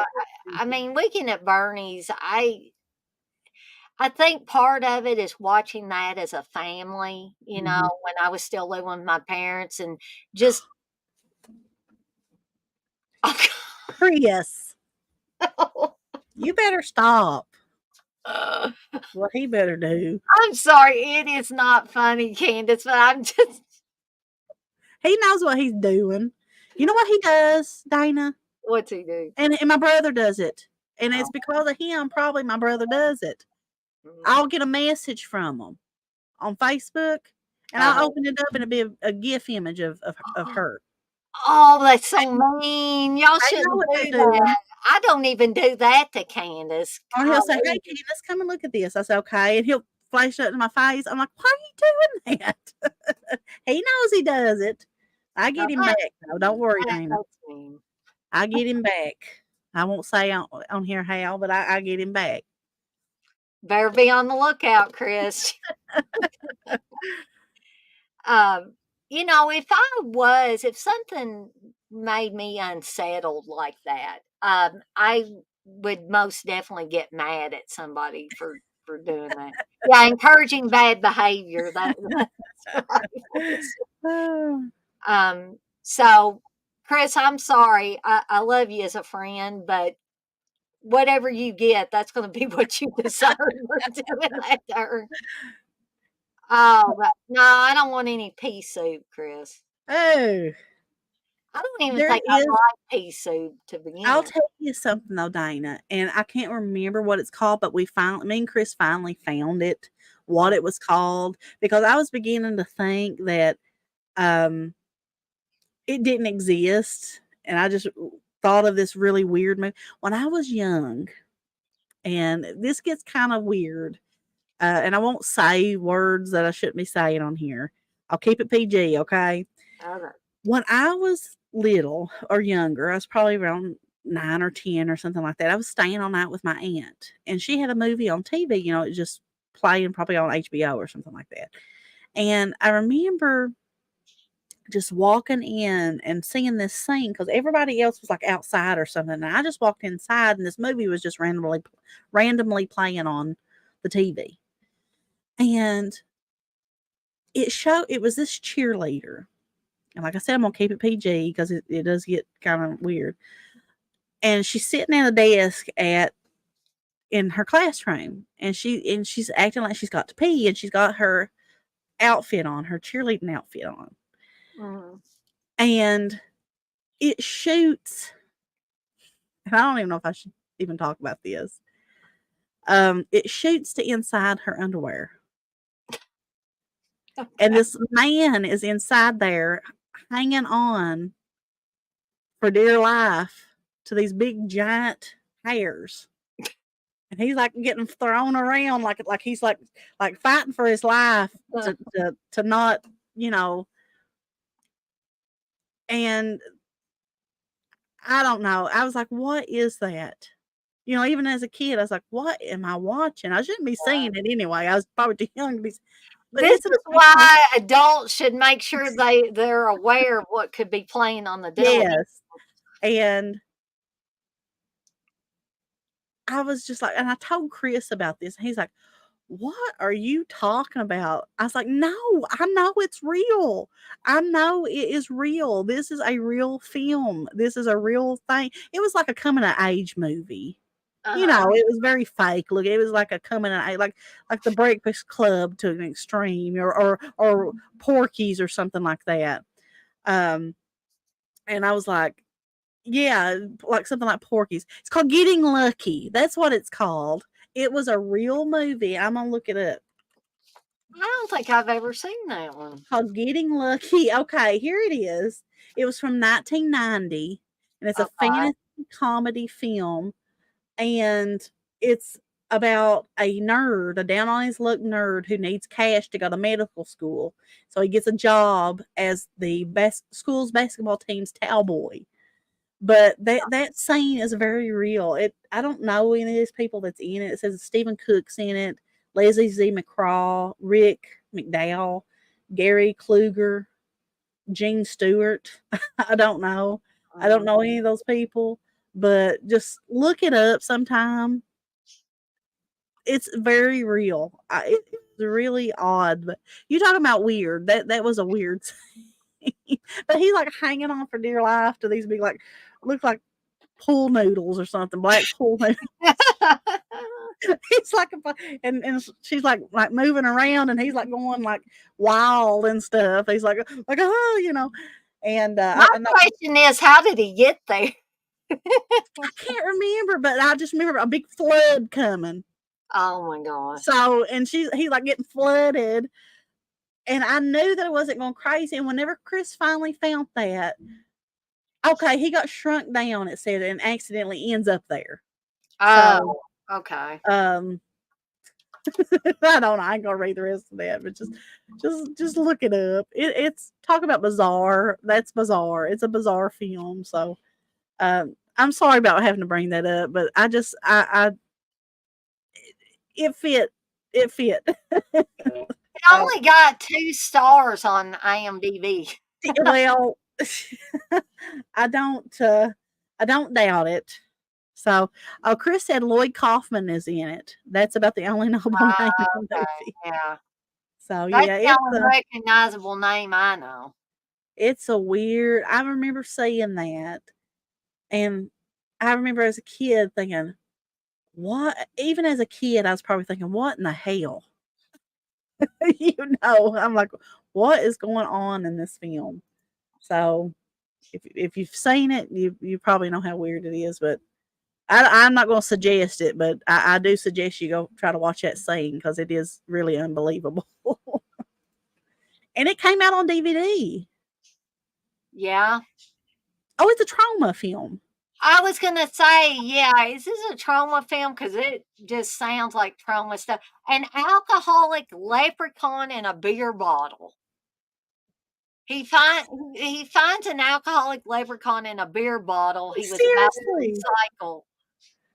Yeah, this is definitely trauma level stuff. Yeah.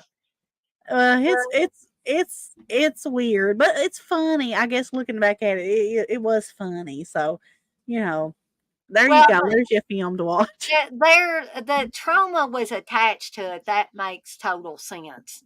You know, Really, because it trauma does. put Yeah. out some wild stuff. Yes. Because So, whenever Chris said Lloyd Kaufman, I was thinking, is this a trauma film? And then I went and looked, and it was. I was like, well, that really explains it. Because I mean, like I said, really, I mean, it. If you want weird trauma, because um, I remember the first time watching The Toxic Avenger, oh and my this is gosh, yes. it's first and only time I've ever watched it, and I'll tell you why. And this gets kind of a little bit, emotional. You wouldn't think, well, why are you getting emotional over?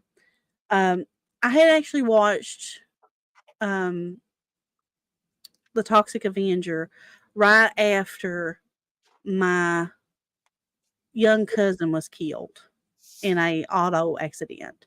He was on a um, four wheeler and he got hit by a car. And there's a scene where a little boy, gets hit on the back. Yeah.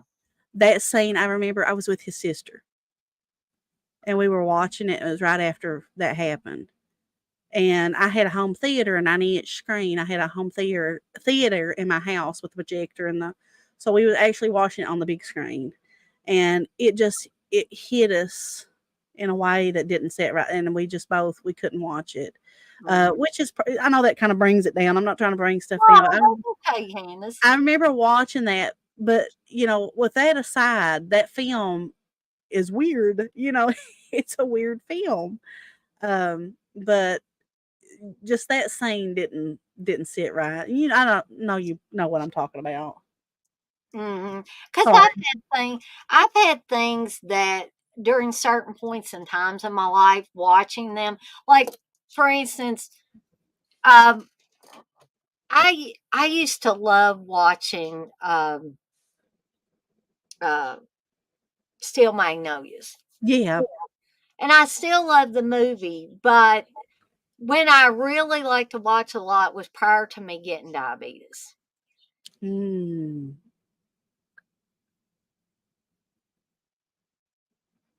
In the film, um, it bothered me, and it Yeah. was hard for me to watch.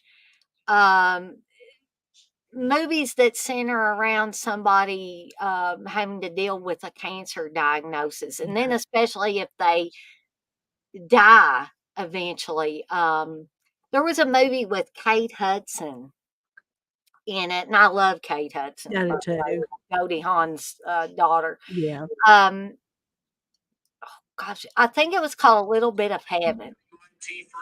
Sorry, that's my I phone. That's okay. And A Little Bit of Heaven was a very good movie. I've never seen that one. it's a very good movie, but Kate Hudson's character gets a diagnosis of Mm. cancer.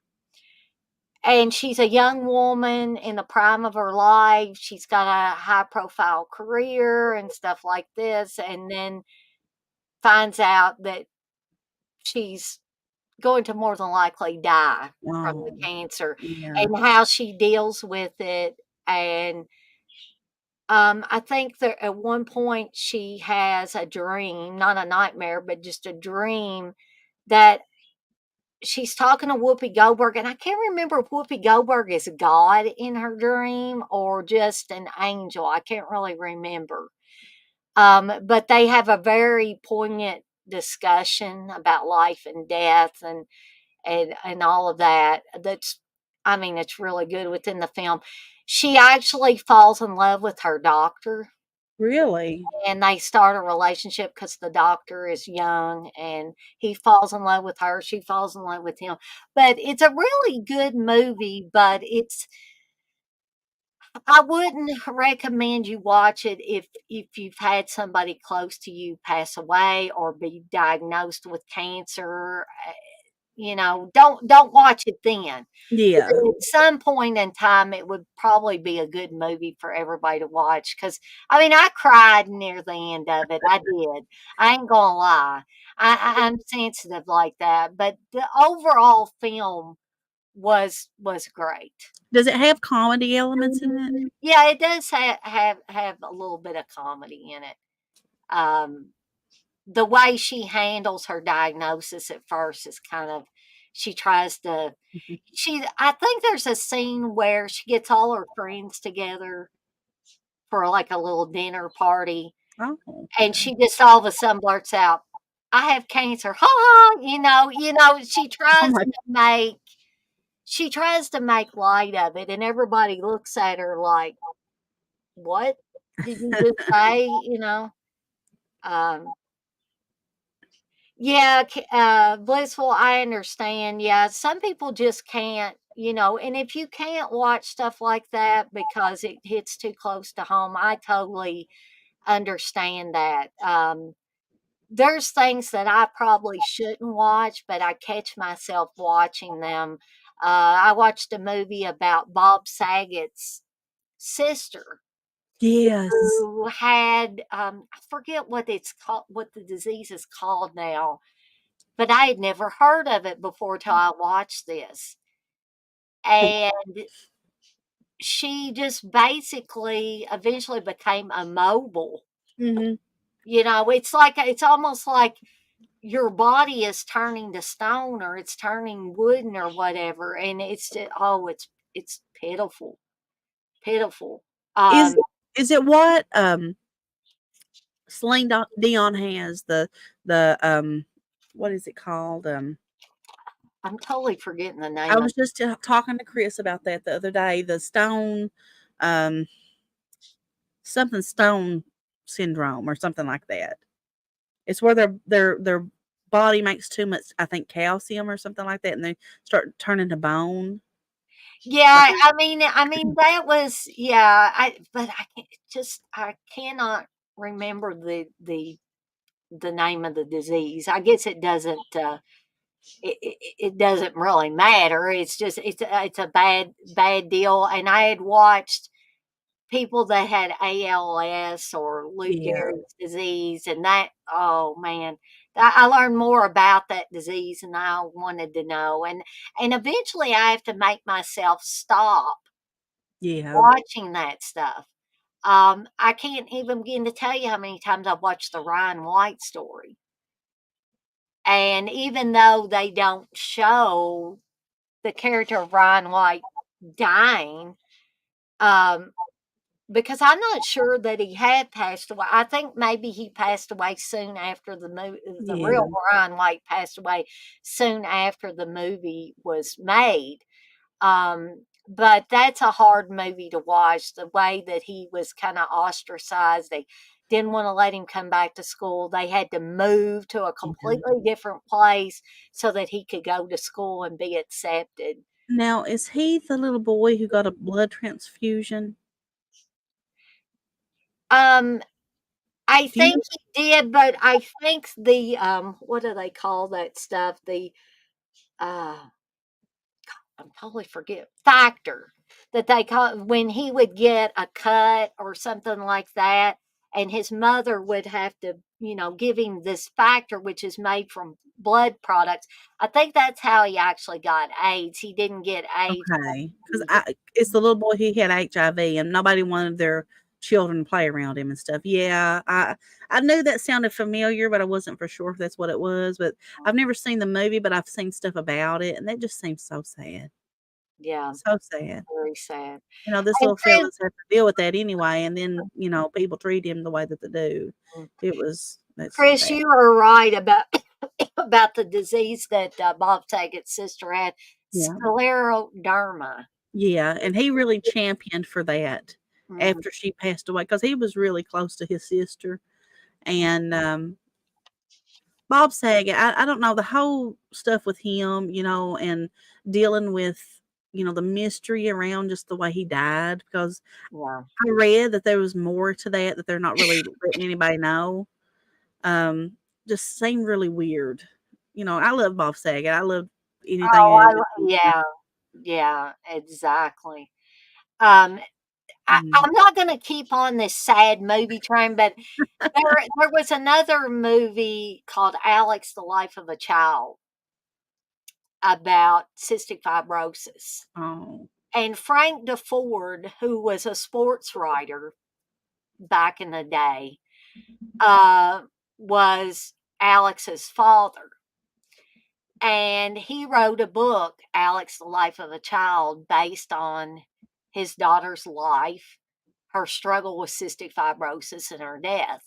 And I don't know how many of you guys have seen Alex: The Life of a Child movie, but I've seen it more than once, and it's very it. I cry when I watch that. The ending of that, the little girl who plays Alex in that, I don't know if she was in very much stuff, but she was fantastic in that movie. But that ending scene just kills me. Where he goes to the store, they know she's going to pass away, yeah. and he goes to the store and he gets her root beer. She Oh, wants root beer, and after she takes a few sips of it and then eventually she passes away. And I remember the scene where he goes outside and he just pours the rest of the root beer out on the ground. I bawl like a baby, because oh, when she's dying, they didn't show this very much in television movies even back then. When she is dying and she's, I guess she's asking God or the angels, oh she, gosh. which way, and then she dies. And I was like, oh my God, I can't Lord stand damn. this. I'm just like, oh. But I have watched that movie more than once because it's a very well made movie. Craig T. Nelson plays Frank DeFord in Mm, it, and he's so good in this. yeah, And so I'd recommend it, but don't, be really happy when you start to watch something like this because it's gonna be a hard watch. But I promise I'm gonna get off this train of thought. But TJ says there's a TikTok guy I follow. He announced a while back he has the same terminal cancer my dad had. He's only in his 20s. Now I have oh trouble goodness. watching this content knowing he's got limited time. Yeah, TJ, I totally, totally get that. Yeah. Um, But that was weird that you mentioned that Craig T. Nelson was in that because when you were describing that little girl and stuff, for some reason, Poltergeist kept on coming. Like that little girl, whole stuff that happened with her. yeah. I wonder if that movie come out after Poltergeist, like after that little girl passed away from Poltergeist, and if I so, thought it was before, but hold on just a second. Let me look. if it was after Poltergeist and that little girl passing away, I wonder how that affected Craig T. Nelson. Okay, Alex: The Life of a Child was from 1986. Okay, so that was way before the that little girl passed away. She died in the 90s, right? Yeah, I The believe little so. girl. Hmm. Um, Jenny yeah, that's pretty. James was the little girl that played Alex in the movie. And she was in some other stuff. She was in Places in the Heart, Hmm. played Possum. Yeah. She was in Broadcast News, Let me look The this up. Secret Garden from '87. Papa was a preacher from 1985. So she was in Let's see if I several. recognize her. She Oh, was I've in a seen. Smoky Mountain Christmas too. I think I have seen this. It's a book, right? I've seen that Uh, book before. yeah, Alex, the Life of a Child was a book first. Frank DeFord actually wrote the book about Alex. So it was a made for TV film. Mhm. Uh, oh, okay. Yeah, I've seen this. I've seen this cover before. That's so sad. But it happens and it's real life, and it's anything especially to do with children. I can't. It's it's hard for me to watch that stuff. Yeah, that it's a very beautiful and poignant movie. Yeah. But there are times when I say, Dana, why did you do this to yourself? Why did you Yeah. sit here and you subjected yourself to this? And then I'm Yeah. sitting there bawling like a baby, got Yeah. tears streaming down my face. If Steve came in there when I was doing that, he'd be like, "What in the world?" Uh, um, Even like Poltergeist, it's marred by the tragedies that surround Yeah, Poltergeist. So, you think about that too whenever we, you know, watch that, or I do, I think about all that stuff, even the supernatural type aspect of it too, but especially the little girl. Um, I always think about her when I'm watching it, and I try not to because I want to enjoy the film for what it is, but then you can't help but to think about, you know, what happened to her, mhm. but I guess we've totally went off the mark here. I'll all be crying because Coco says, "Oh Lord, I cried when she asked where to go." Yeah, that's the point where I start I just couldn't handle that stuff. I don't. Uh, I yeah, just don't. if you do ever watch that, watch it on a very, very good day when it's bright and sunny outside and you're feeling at the top of your game. Don't watch it when you're depressed. Please don't. Yeah, make it even worse. Yes, it definitely would. But yeah, Adam is another movie, and then this is the last one I'll talk about. But Oh Adam, no, talking about about Adam John Walsh's Ross, boy. Yeah, yeah, I I've just seen have a that one. really hard time Yeah, getting that. through that movie, and it's I mean, it's just extra disturbing, but I'm not gonna go completely through this scene in the movie, but when they get the phone call about Adam, Yeah. when I they just found Adam, it's I just go to pieces. that was a bad thing that happened. Very bad. And there's never any good for, especially something happening to a child. But Mhm. if anything you could take from that was John Walsh and what he did with that. He didn't just let Adam die in vain. He No. took something, he said, I'm gonna do something. And you know, I grew up watching, America's Most Wanted and all that stuff. That was such a huge part of me growing up watching that, and, hoping that they caught these bad guys. And he really, he was like stern. He was like kind of like what you would think of like Robert Stack. Whenever it came to like unsolved mysteries, he was just Yeah. as prolific as Robert Stack. He was like he's ready to get these guys. He's like he would talk about them, and you listen to his voice whenever he talked, because you know why? He had so much passion behind what he was doing, because he's like, I'm doing some good, you know. Yeah. And so, And I'm Adam would be very proud of his yeah. dad. Yeah.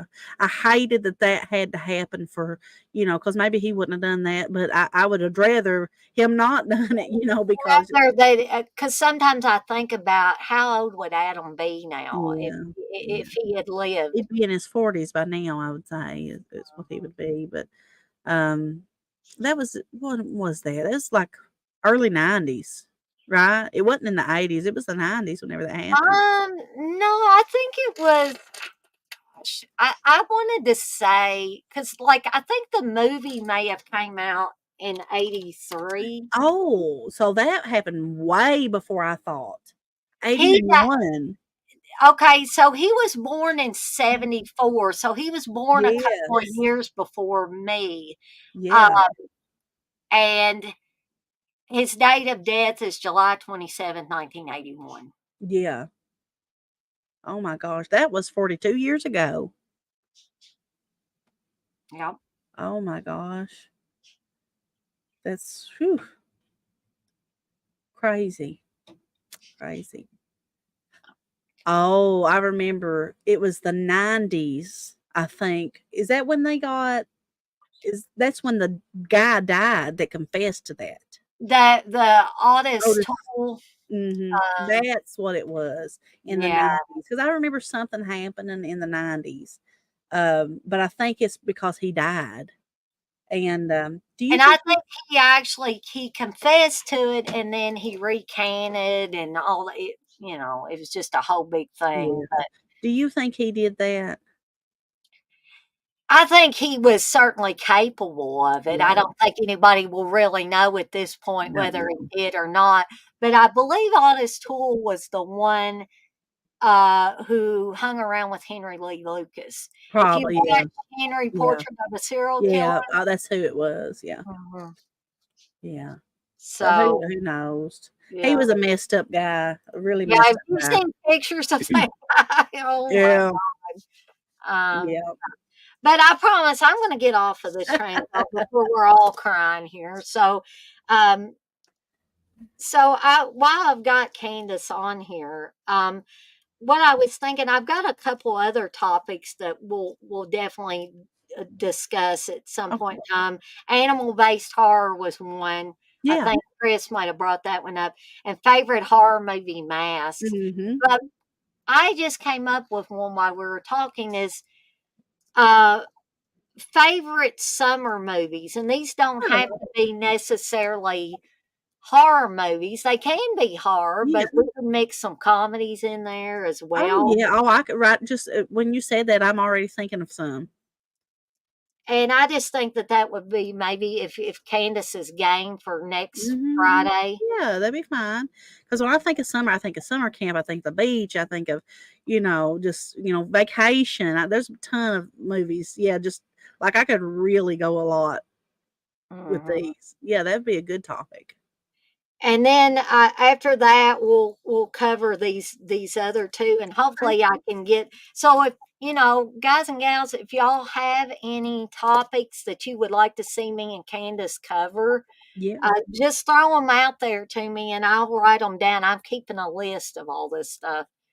Um, and Chris, we're definitely going to be doing the animal based horror. We'll do favorite horror movie masks. Yeah, I came up with the animal-based horror one.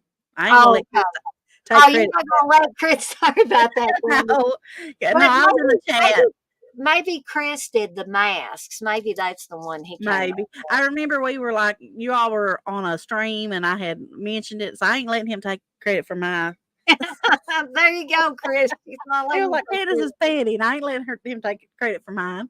And No, I'm just kidding. I am gonna do a watch along at some point. That's a double feature with Gator Bait and Eaten Alive. I think Chris Yeah. did come up with Now that he one, did come up with that. and the mask one was his idea. He Yeah. said so. There we go. He's he's not gonna argue with Candace on that other one. No. And we will definitely do another bizarre film stream because I would like to do another one. I've got some Yeah. more that I can talk about. Yeah, I had one more, but I know I can come up with a ton more because I had actually a list of other ones that I didn't put on Candace, like are 'cause you I sure had you don't want to cover that one this time? I don't want to keep you from not. I mean, it's just one I don't really not going to talk a whole lot about. I just had made this little list right here Mhm. of ones. It was the last one on the list. Okay, Um, yeah, you go right ahead and do that before we get off here. but all it was is it's a movie. I think it's like late 80s. I'm not really for sure. Let me see. I've actually got it pulled up here. Walk Like a Man from 1987 with Howie Mandel and Oh, okay. Christopher Lloyd. And it's one I can't go into great detail about. I mean, you just basically have to watch it, but it's a weird one. Uh-huh. It is basically about a little boy who his dad is on like a dog sled out in Alaska, and his older brother pushes him off this dog sled. His Uh-huh. older brother is Christopher Lloyd. So when he's like 2 years old, he gets like lost out in the Alaska snow, and he's raised by timber wolves. So something happens, his dad dies and leaves all this fortune because, Howie Mandel's character's name was Robert. But when they find him, because they have to go find him because this woman finds him and finds out that he's been raised by these wolves, they name him Bobo. Or his name might already been Bobo, but it's like a dog, Bobo. And Christopher Lloyd's character, which is his brother, which is Henry, has taken all this fortune left to him by his dad and spent it all. And but this woman, I forget what she is. I think she's a let's see, she works maybe for the bank. I'm not really for sure. She finds him, finds out that Harry Mandel's character is still alive and he's been raised by these wolves. So they bring him back, but he acts like a dog. He acts like a wolf. He's sniffing people's butts. He's eating from a bowl, eating on all fours, and he's acting like a dog. So they basically have to raise him like a dog, and it's just really it's stupid but it's funny. And I think the woman's name, because it got Cloris Leachman in it too. I think she plays the mom. But the woman, I think that plays the love interest or whatever. I think that is what is her name? Penny. Her name's Penny, and she's a biologist. She's the Uh-huh. one she's the one that found him. And it says a biologist named Penny arrives from Alaska claiming to have found Bobo alive and well.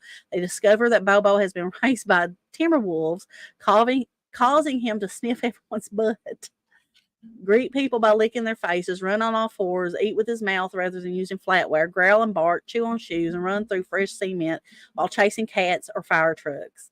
So basically, she's trying to get this inheritance for him and stuff, but they like each other, and he starts, they're trying to get him to act like a man, Uh-huh. because, they're not going to give him this inheritance and stuff unless he acts like a man. So it's he ends up, falling in love with the penny and stuff. So it's just a weird movie. Not really much to describe. It's funny if you like Christopher Lloyd, if you like Haley I Mendez. love Christopher Lloyd. Yeah, Cloris Leachman. Amy Steele plays Penny. Mhm. Just watch it. I mean, it's just one of those fun, crazy films, like from the 80s. So Right. that was the last one because it is bizarre. It's bizarre. It's a bizarre film, but I like it. And if I had to rate it, Dana, I'd probably give it a good 3.5, I'd say. 3.5. Okay, y'all visualize that half there. It's a good one. It's not a bad one at all. So I rank it up there with the Weekend at Bernie's, the first one. So that's all I had. Okay. And I actually wrote down one or two more that when we go get back around to this again, then I'll talk about Okay. those. Um, I think and I meant to talk about it, but John's probably not in here now. But when he was in here earlier, I think he mentioned The Vagrant, which has Bill Paxton on it, I believe. That is a crazy that's a I've never seen that crazy one. bizarre I'm film. not saying anything, Dana. If you notice, I'm always like, I've never seen that one. But you've seen a lot though, Candace. You just might not have seen, everything that maybe I've seen, and I haven't seen Yeah. everything that you've seen. But yeah, you definitely have seen a lot of stuff though. Um, but I guess me and Candace have been on here almost 3.5 hours, but this is, this kind of made up for the short show we had to have. Uh, Yeah, yeah, and we talked about, I'm sorry, one of my dogs is barking in the background. Well, we talked about not only some of the most bizarre films we've yeah, ever seen, but we also talked about other things in between. I do apologize if it made some people sad. I definitely don't want to yeah. make people sad, but sometimes I get to thinking about stuff and I just kind of blurt it out on Well, here. yeah, that's why that we go with the flow here. But I hope nobody got too awfully sad because I want you to have a fantastic rest of your Friday. I'm gonna put some laundry in the washer, and I'm going to. This is real exciting stuff here. I'm gonna put laundry in the washer, and I'm gonna order some groceries.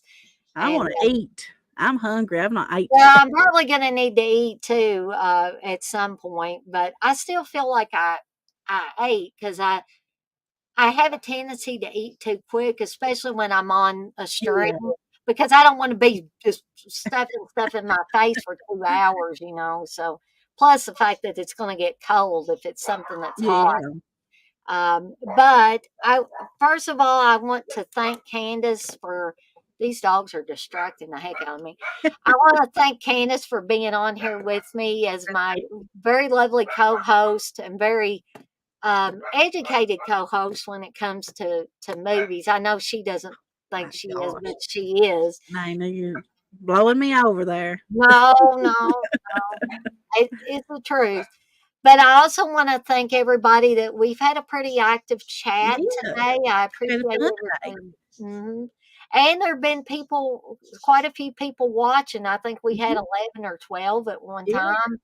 And I think these are fast becoming the Friday Foolish stuff is becoming the most popular thing on my channel, which I'm happy about that. And I'm happy that Candace can be a part of it. Oh, I have fun. I look forward to them every week.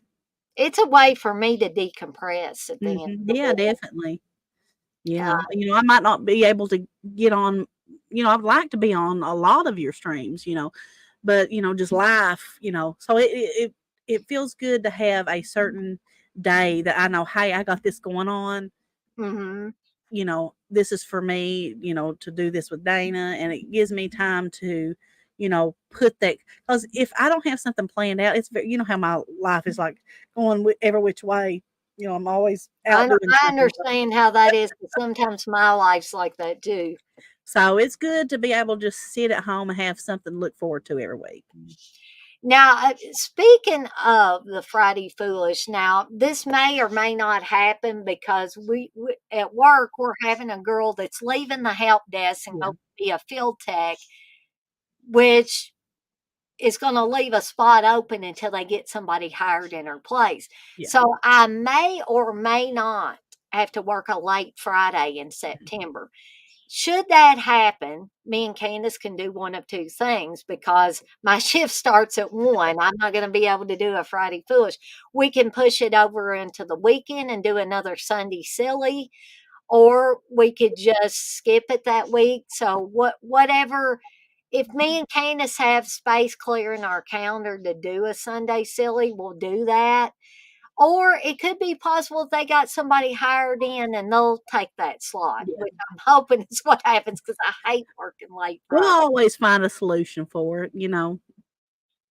Those late Fridays, even if I do have to do them, don't come around too often. They're like Yeah, Saturdays. And you only have to work, part of the day when you do those. But it just happens to be that when I work a late Friday, my shift starts at 1 Eastern yeah, time. It starts at 12 Central Time for people in Texas and other Central Time people. So, yeah. um, but um, I'm going to have to go to the restroom again because I've drank way too much liquid during the string. But um, hopefully, everybody has a fantastic rest of your Friday and a wonderful weekend. I'm going to be at the zoo tomorrow, folks. I'm Well, going to have fun. Have fun for be. me, Dana. I'd like to be at the zoo too. And sometime me and Candice are going to have a girls' day out. And Yes. whenever she can break away and come to Louisville, we're going to plan a big girls' day out. Oh, yeah. Maybe we can do a spa day too or something. Oh, that would be lovely. I Or need that.